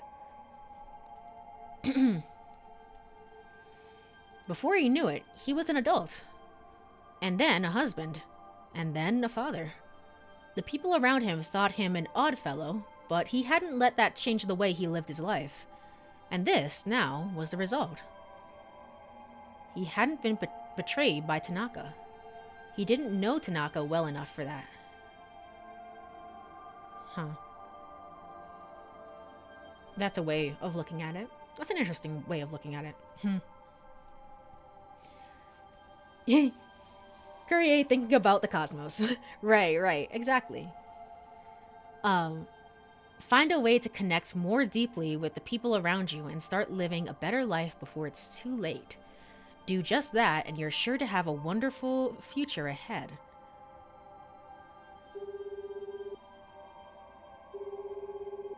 Osawa picked up his cell phone and dialed Tanaka's number. I had tried calling him repeatedly, but hadn't gotten through.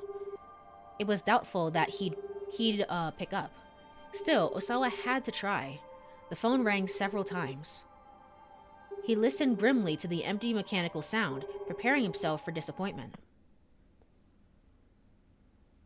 Really? What is it? Tanaka's voice sounded coldly in Osawa's ear.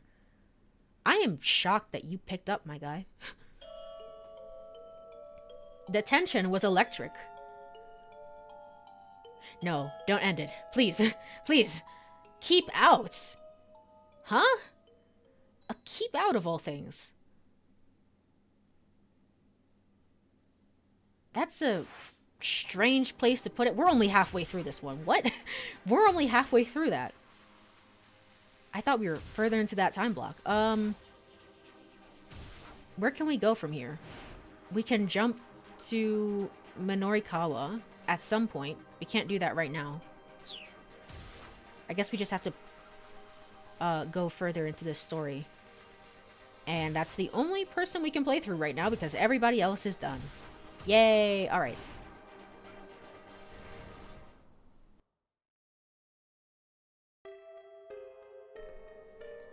He decided to make a choice. We made both choices already. He decided to wait a little bit longer.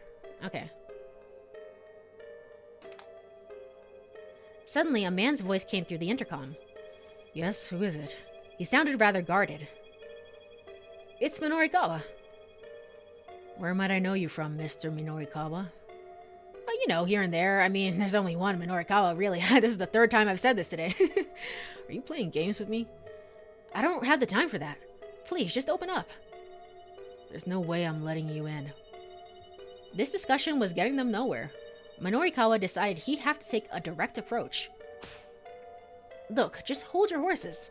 I'm here for an interview. You got that? An interview. He'd taken the bait. Most folks could hardly resist the word interview. That's not what that's about. That's right. It's a piece for 4-star general gossip. Wait. This is for one of those kinds of articles? The man sounded angry now. What do you mean? Those kinds of articles? I'm just looking for an interview. Like hell you are. I'm not talking to anyone from the gossip. You're not the one I'm here to talk to. I want to interview your twin daughters. My daughters? No parent would deny their children a chance for word of their achievements to spread. I understand they won a shared prize for a beauty contest at Midoriyama Academy. If you wouldn't mind my interviewing them, The intercom cut out before Minorikawa could finish. Hey, what gives? I'm begging out here on my hands and knees. He wasn't actually on his hands and knees, but whoever was on the other end couldn't see that. We definitely can. What are you talking about? There's a camera right there. If your daughters aren't home, could you at least tell them I want to get in touch with them? He wasn't even using the intercom now. He was just shouting over the gate. A man stepped out the front door. Give me your business card, he said. I'll have them get in touch with you later. The man had a somewhat stricken look on his face. This had to be Kenji Osawa then. Wait, hold on. Osawa? Now Minorikawa recognized him. This was Kenji Osawa, the preemptive virologist who worked for Okoshi Pharmaceutical.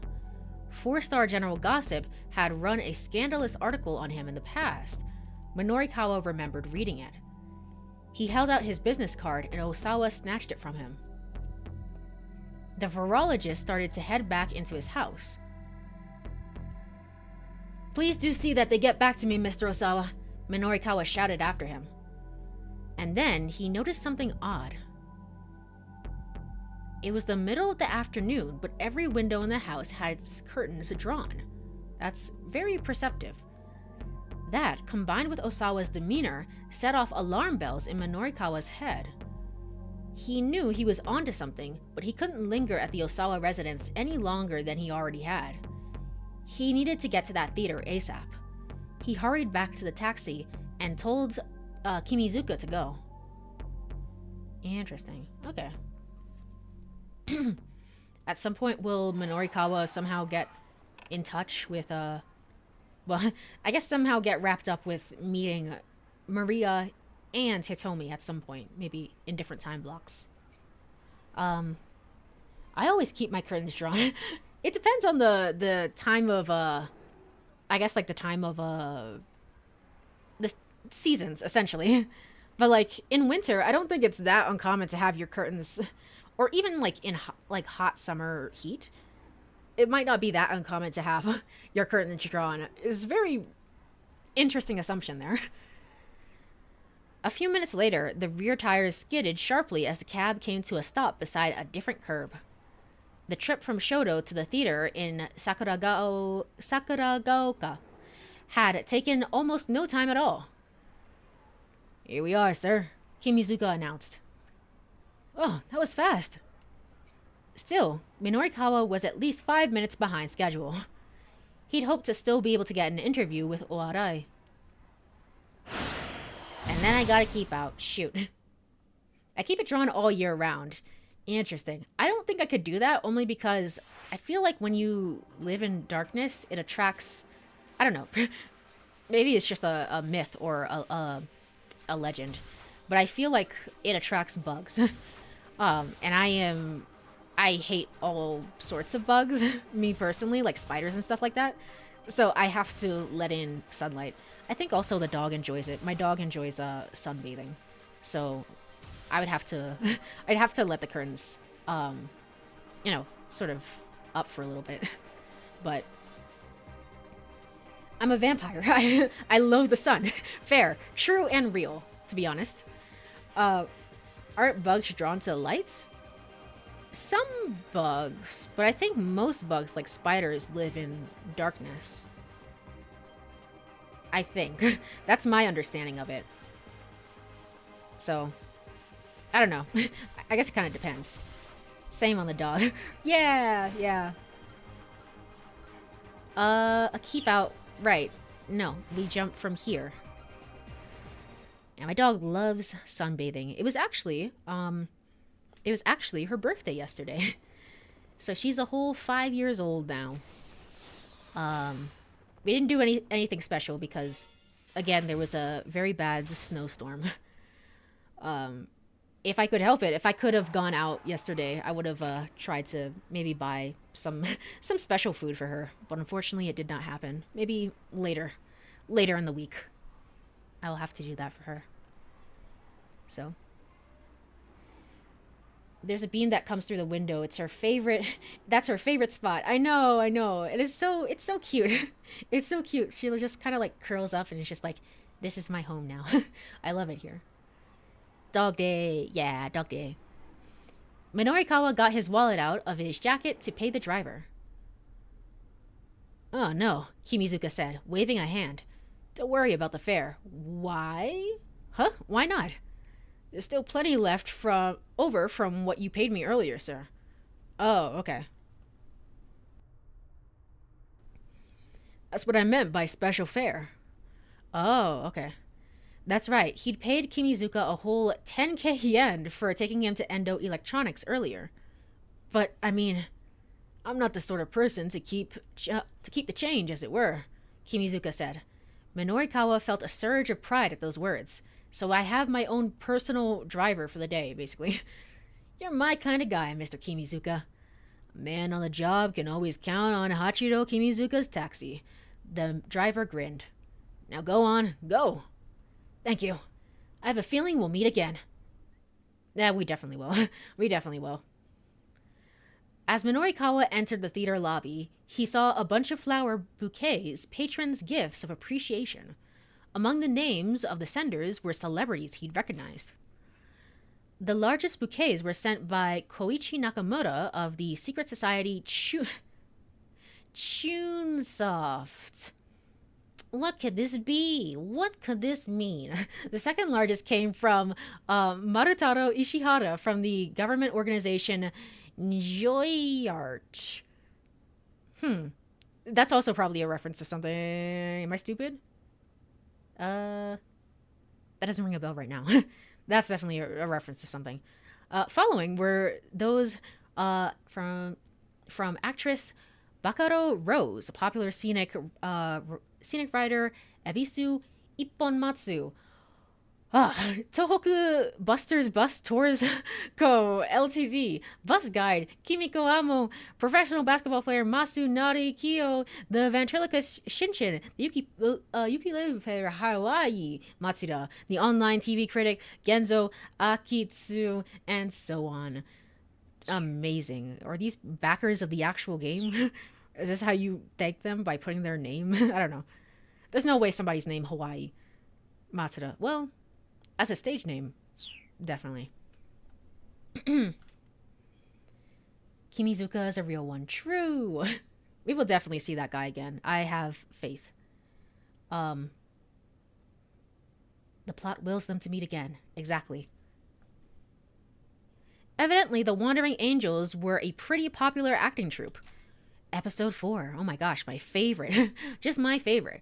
Novice actor Takuya Amo, despite his nervousness, gave a credible performance as Shido as the production got underway, but as the show continued, his inexperience became apparent. He went on stage for the big wire action scene, having forgotten to attach himself to the rigging. Tozuka was quick to act, rushing on stage in the improvised role of assassin with an Edo accent #1 and fixing a rope to Amo's back during the confusion. Continued in episode 5. Alright, well. People were setting out pamphlets and flyers on a nearby table. There was a palpable tension in the air. The crew seemed skittish as they went about their work. Yeah, I can imagine. I can definitely imagine.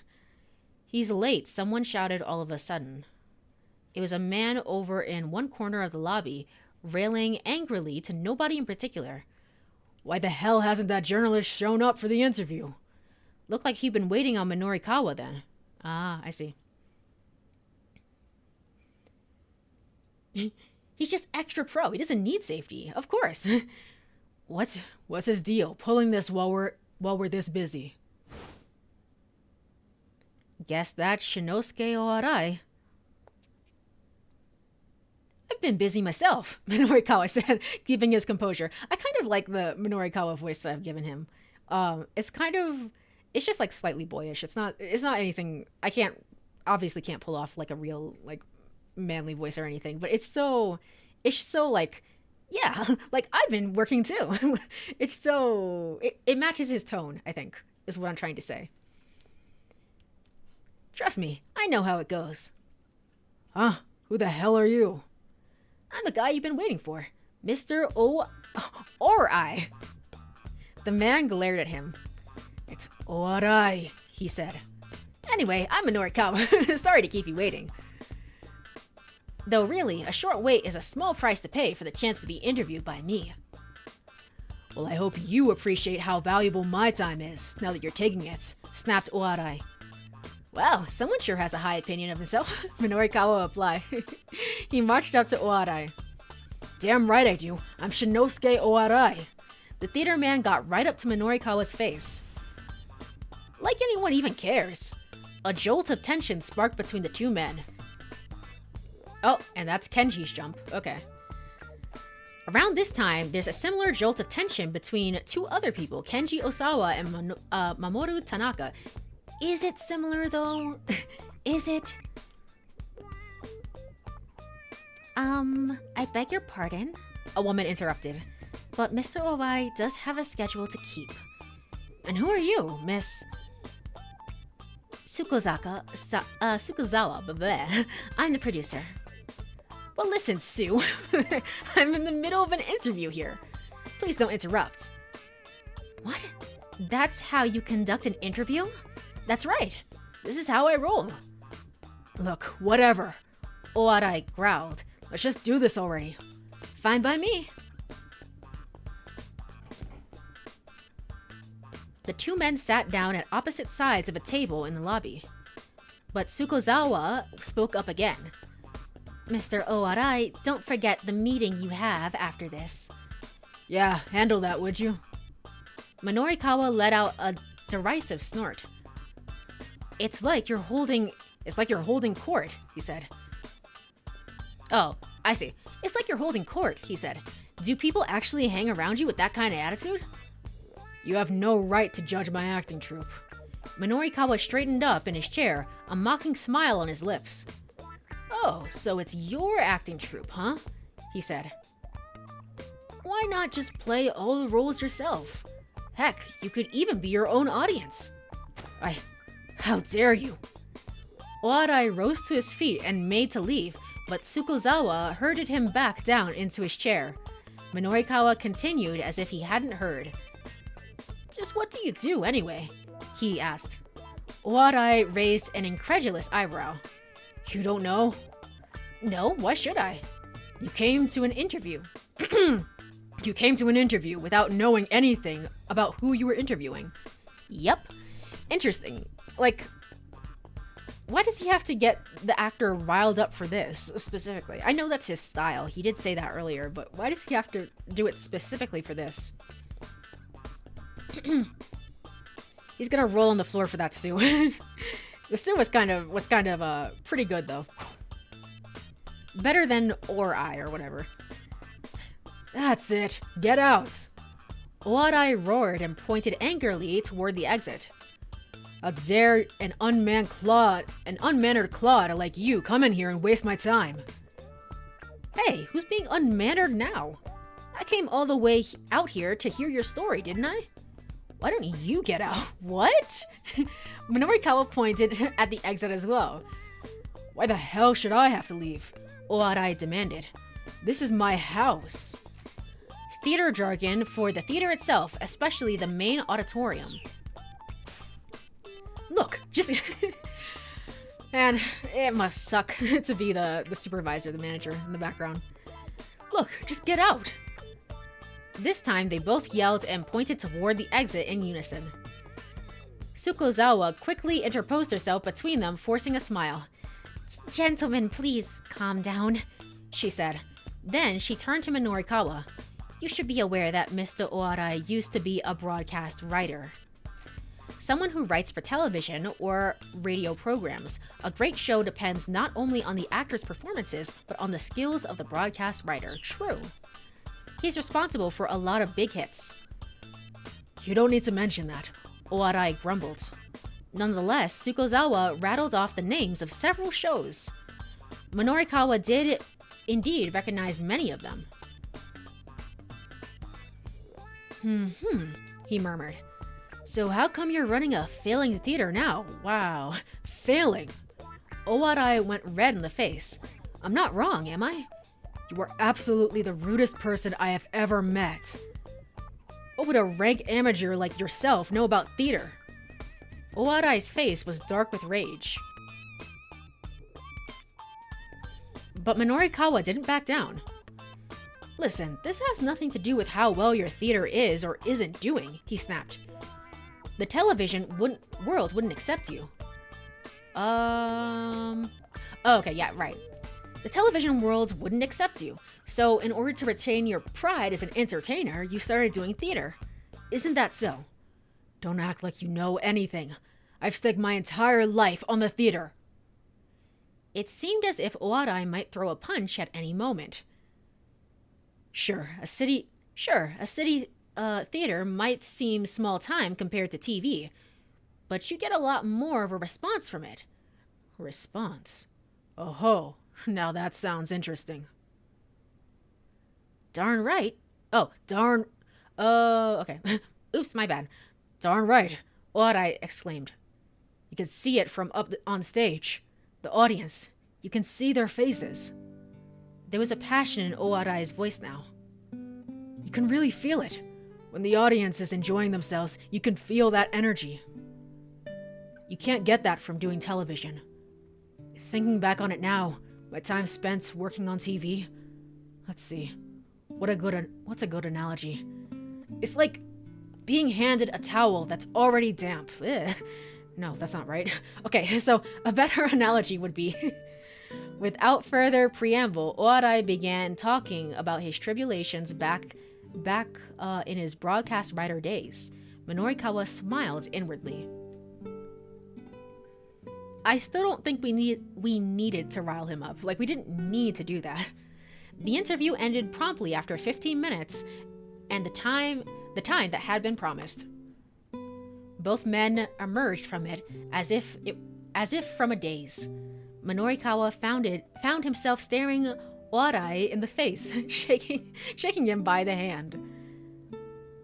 So, what kind of story did I just get? He asked. Oh, so, what kind of story did I just get? He asked, speaking half to himself. You heard about one man in his life, and I have to admit, it was a good interview. Thanks, you have my gratitude. With a satisfied smile, Minorikawa closed his notebook. Right, glad to hear that then. Oh, that was him talking. Oh, it was a great interview. Oarai inclined his head, looking a bit bewildered. A flustered Tsukuzawa interrupted. He needs to make his responses more emotional, not calculated. It makes it more personal. I guess. This is just certainly a way to go about doing things. I guess it's a memorable way of going about doing things, but it's I don't know. That damp towel analogy wasn't great, though. It wasn't. It was hopefully he found a better one. Mr. Minorikawa, wasn't this interview for a piece about the performance? Oh, was it? Huh? Minorikawa blinked. It's just that you only asked about Mr. Oarai and not about the performance itself, Tsukuzawa said. Oh, I see what you mean. Actually, I came here for a piece I'm going to be writing called Where Are They Now? Washed Up Broadcaster Writers Showcase. Why are you like this? Okay, it can't entirely be calculated though. It can't entirely be like, oh yes, indeed, to get emotional responses or something. But I washed up. I was red in the face all over again. Oh, you bastard. How dare you? Forget everything I just told you. I do not give you my permission to use it in your magazine. You're too late. What? I've already heard your whole story. You should be grateful I'll be the one writing a piece on it. You bastard. With a wild look in his eyes, Oarai snatched up a hammer the stage crew had left nearby. Alright, well, it's time to get out of here. Go ahead, hit me. What are you gonna do, shoot me? Wait. Ouch. So, 4 out of 10 title, miscalculated. I mean, the interviewee's response needs to be emotional, not Minorikawa's. I know what you mean. I meant more like, by him doing that, by Minorikawa deploying that tactic, that in of itself makes him seem calculated and smart of like, here's how I'm gonna go about doing interviews. But then that he let that slip out, it's just kind of like, okay, well, he can't be entirely smart. Maybe he's just maybe he's a little stupid. Let's see. Wait. Go ahead. Hit me. Ouch. Go ahead. Hit me. Oh, I'll hit you all right. Owadai waved the hammer menacingly. But the attack came to a sudden halt as a ringtone startled him out of his fury. "Hold on a moment," Minorikawa said brightly. "I have to take this." He whipped out his cell phone. "Hello, Minorikawa speaking." "This is Osawa." Wow, he called back a lot sooner than Minorikawa had expected. "Have your daughters come home then?" "No. Actually, there's a favor I'd like to ask you." "Really? A favor?" Minorikawa thought back to his visit to the Osawa residence. The drawn curtains, the stricken look on Osawa's face, Minorikawa's instincts had sensed something significant going on. Apparently, getting the full story wasn't going to come without some cost. "A favor, huh? Is it something urgent?" "I'll pay whatever I have to. I just need you to look into something as quickly as possible." His voice had the telltale desperation of a man who'd been backed into a corner, which, technically, Minorikawa has heard twice today. "All right," Minorikawa said. "I can help you out for a little while." Osawa hurriedly explained what he was after. The request was a strange one. He wanted Minorikawa to look into a scandalous article that 4-star General Gossip had run about him in the past. "What makes this so important?" Do I have to say? I mean, you're asking me to look into something without explaining anything." He eyed Owadai, lurking nearby with obvious irritation. Minorikawa would need to calm down the erstwhile broadcast writer, or else his interview would really be for naught.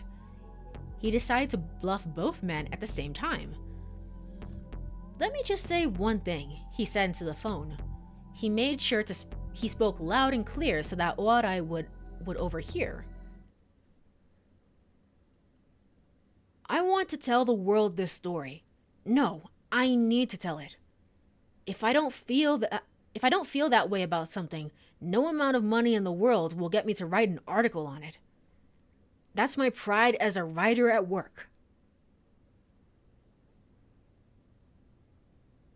Okay, I can understand why that would work for Owadai, but Toyama could use the money. Toyama could use the money, even if we don't.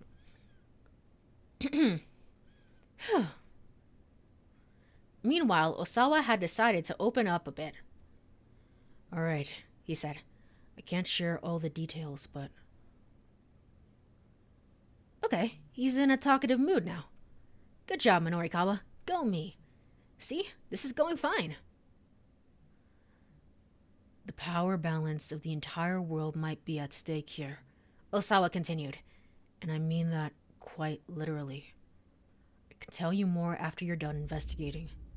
Wait, was he serious? Minorikawa's like, this has nothing to do with me. What are you talking about? How could the world's balance of power hinge on looking into some alleged marital affair? It was so absurd that Minorikawa had to fight the urge to burst out laughing. A person would need to be out of his mind to believe a story like that. But Minorikawa wasn't the average person. Sometimes the truth was so ridiculous that it really was stranger than fiction. Osawa wasn't lying. Minorikawa's instincts told him that much. "All right," he said. "I'll check the editing department's notes from back then." Minorikawa felt his excitement building. Things were really getting interesting. For the moment, he nearly forgot Toyama and his troubles. Huh. Okay. So I'm guessing that's how you get more involved with the story, more than you already are, I guess. When he ended the call, Owadai approached him and extended his hand again. "Listen, your methods might be a little extreme, but I can tell you take pride in your work." "Of course I do." "Sorry for getting so worked up. I bet you write a fine article about me. So please, Mr. Minorikawa, let the world know about me and my half-lived life." that was... You bowed down to that so quickly. Minorikawa took the offered hand and shook it. Leave it to me. Once I'm done with it, you won't be some washed up nobody anymore, Mr. Or I. It's Orai. Minorikawa grinned. Yeah, sure, whatever, I don't care. And then he left. Okay. Minorikawa rushed out of the theater. He'd completed all the interviews that he could get done before 4 o'clock. Now he had an hour left to write it all up to Now he had an hour left to write it all up to convince the folks from the loan company that the gossip could stay afloat. If it works, it works. I guess, maybe? He let out a roar, psyching himself up for the final push. Uh-oh. There's my alarm. To be continued. Yay! Yay! Interesting. I think that's a pretty good end to Minorikawa's story there. I think I've loved all the endings so far for each of these. They've all been pretty interesting overall.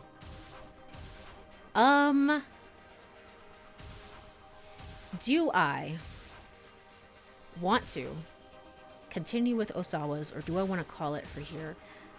I think, quite honestly, I think I want to play through Osawa's and finish the time block, and then we'll call it for today.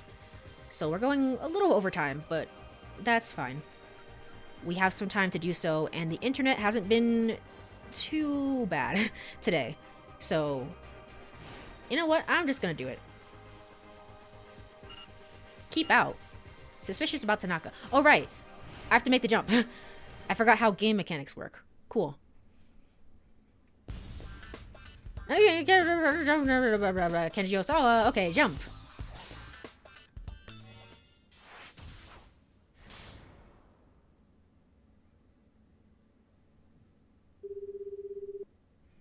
Osawa picked up his cell phone and dialed Tanaka's number.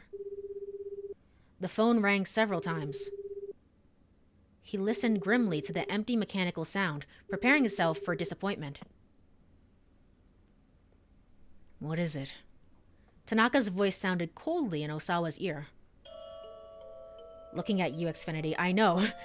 Xfinity gods, thank you. Thank you for fixing the internet and allowing me to stream, finally. The tension was electric. Osawa felt a surge of outrage. He wanted to scream, but he took a deep breath and managed to maintain control. Tanaka, where are you? Is Maria all right? Tanaka did not reply. The police told me. They said you were connected to the kidnapping. A soft chuckle came from the other end of the line. Well, the police sure do know how to do their jobs. Tanaka's tone was unapologetic. He sounded nothing like a man Osawa thought he knew so well. Why would you do this? Money? Are you having money troubles? Money, Tanaka replied. I suppose that's part of it. Honestly, I doubt you'd understand. Do you have any idea what it's been like for me doing our research together? You're always the one who takes center stage. Oh, the fruits of our success are all yours. Even though you couldn't have done any of it without me. The more he said it, the more vitriol seeped into his words. Osawa's hand trembled as he clutched the phone. Honestly, I'm sure, for research reports and, stuff like that, honestly, if you said, hey, Osawa, can you take your name off of this? I'm sure Osawa would be fine with it. Obviously not the power that he has over the operation. But I mean, in terms of taking credit, I'm pretty sure Osawa just doesn't care about that. He's just kind of I want to see what works and what doesn't work, and I want to be able to do experiments all day. The taker can never understand how it feels to be taken from. You've hoarded so many things to yourself. So I'm taking some of them back. And with that, he hung up. Hey, Tanaka!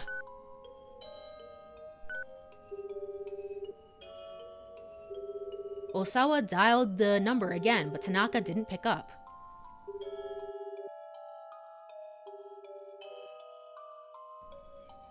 Osawa racked his brain, thinking back on how Tanaka had been acting earlier that day.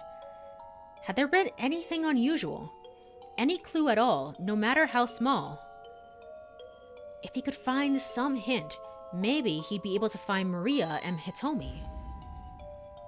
That was it. I had been suspicious of Tanaka all along.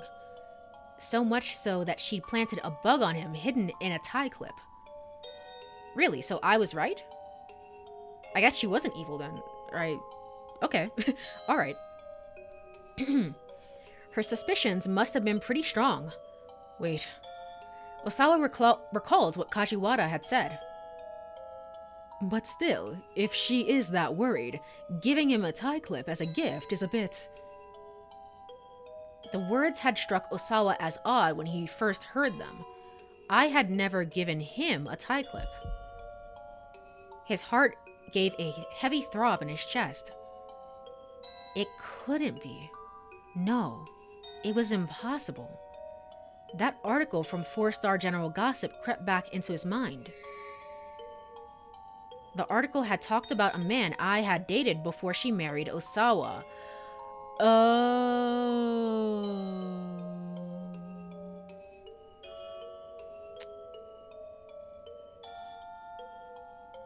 That's gotta be awkward. Oops, that's really awkward. The man's identity was never revealed. Could it have been Tanaka? You've hoarded so many things to yourself, so I'm taking some of them back. Tanaka's cold words took on a new depth of meaning. Osawa felt the foundations of his life begin to crumble. Were Tanaka and I accomplices in all this? Okay, never mind. I is back to being evil. No, wait. Just calm down. He couldn't let himself jump to conclusions, but I can. He needed to be more level-headed. Everything depended on it. If the two really were accomplices, why would I have planted a bug on Tanaka? What purpose would that serve? What could it mean? It was no use. Osawa couldn't think of how that made sense. First things first, he needed to establish what the relationship between I and Tanaka really was. Once he had figured that out, he'd be able to get a better handle of the situation. Drama, I know. Osawa is the most, plot-heavy, I think, of the 5. And it's so cool and unique and interesting. Obviously, he couldn't just go and ask I directly. If she really were involved in all this, she certainly wouldn't tell him the truth. Osawa thought back to the business card he tossed into the trash. He didn't relish the thought of getting help from that scavenging hyena, but now was no time to be picky. If he wasn't going to leave the house, he needed someone to do the investigating for him, because, true, we've never left the house and I guess we'll never leave the house as Osawa. The freelance writer, Minoru Midoriyama, he was Osawa's only hope. To be continued. Really? So we only see the call from Minoru Midorikawa's from perspective. That's interesting. All right, next chapter. Woohoo! This person also killed my friend. What? Everyone in Shibuya is going to die. Was this an accident or an attack? Uh-oh. He's after Hitomi Osawa. How many hours ago was she infected?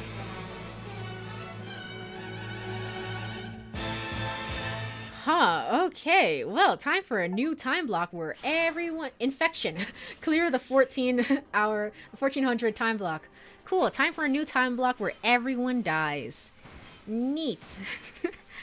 That's very interesting. Help me, Minorika. You're my only hope. Yeah. Somehow, these two now have a link between each other. So, interesting.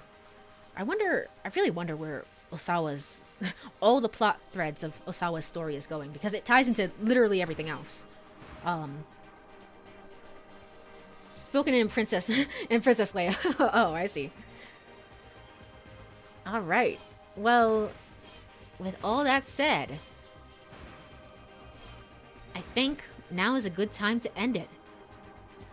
I love that this game is pretty good at ramping up the stakes with each time block. It just gets more and more interesting from the first time block. And in different ways as well. I think this one was more story heavy, the last time block that we did. Where is it? This one. This one. This one was more like story heavy. The last one was more character focused, I feel like, in some ways. It's just really good. I'm really enjoying it. So, not gonna lie, hoping there's an ending where everyone in Shibuya actually dies in-game. I think I wouldn't be surprised with the amount of stakes that are, you know, kind of out there.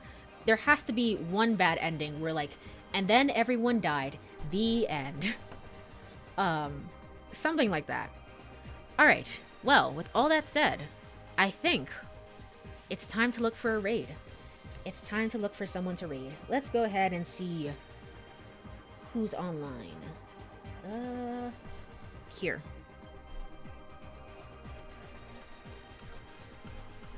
And then I'm gonna have to go friggin' look at my fucking computer and PC settings, because I don't know why it's acting the way that it's acting. So, yeah, that will be fun. That will be fun.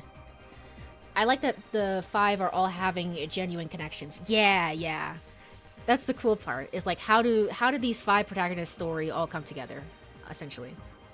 There are quite a few people online, actually. And there are quite a few people online, actually.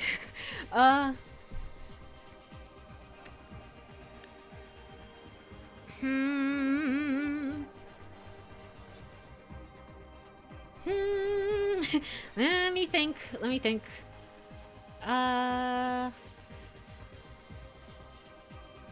It's okay. It's okay. Maybe another time.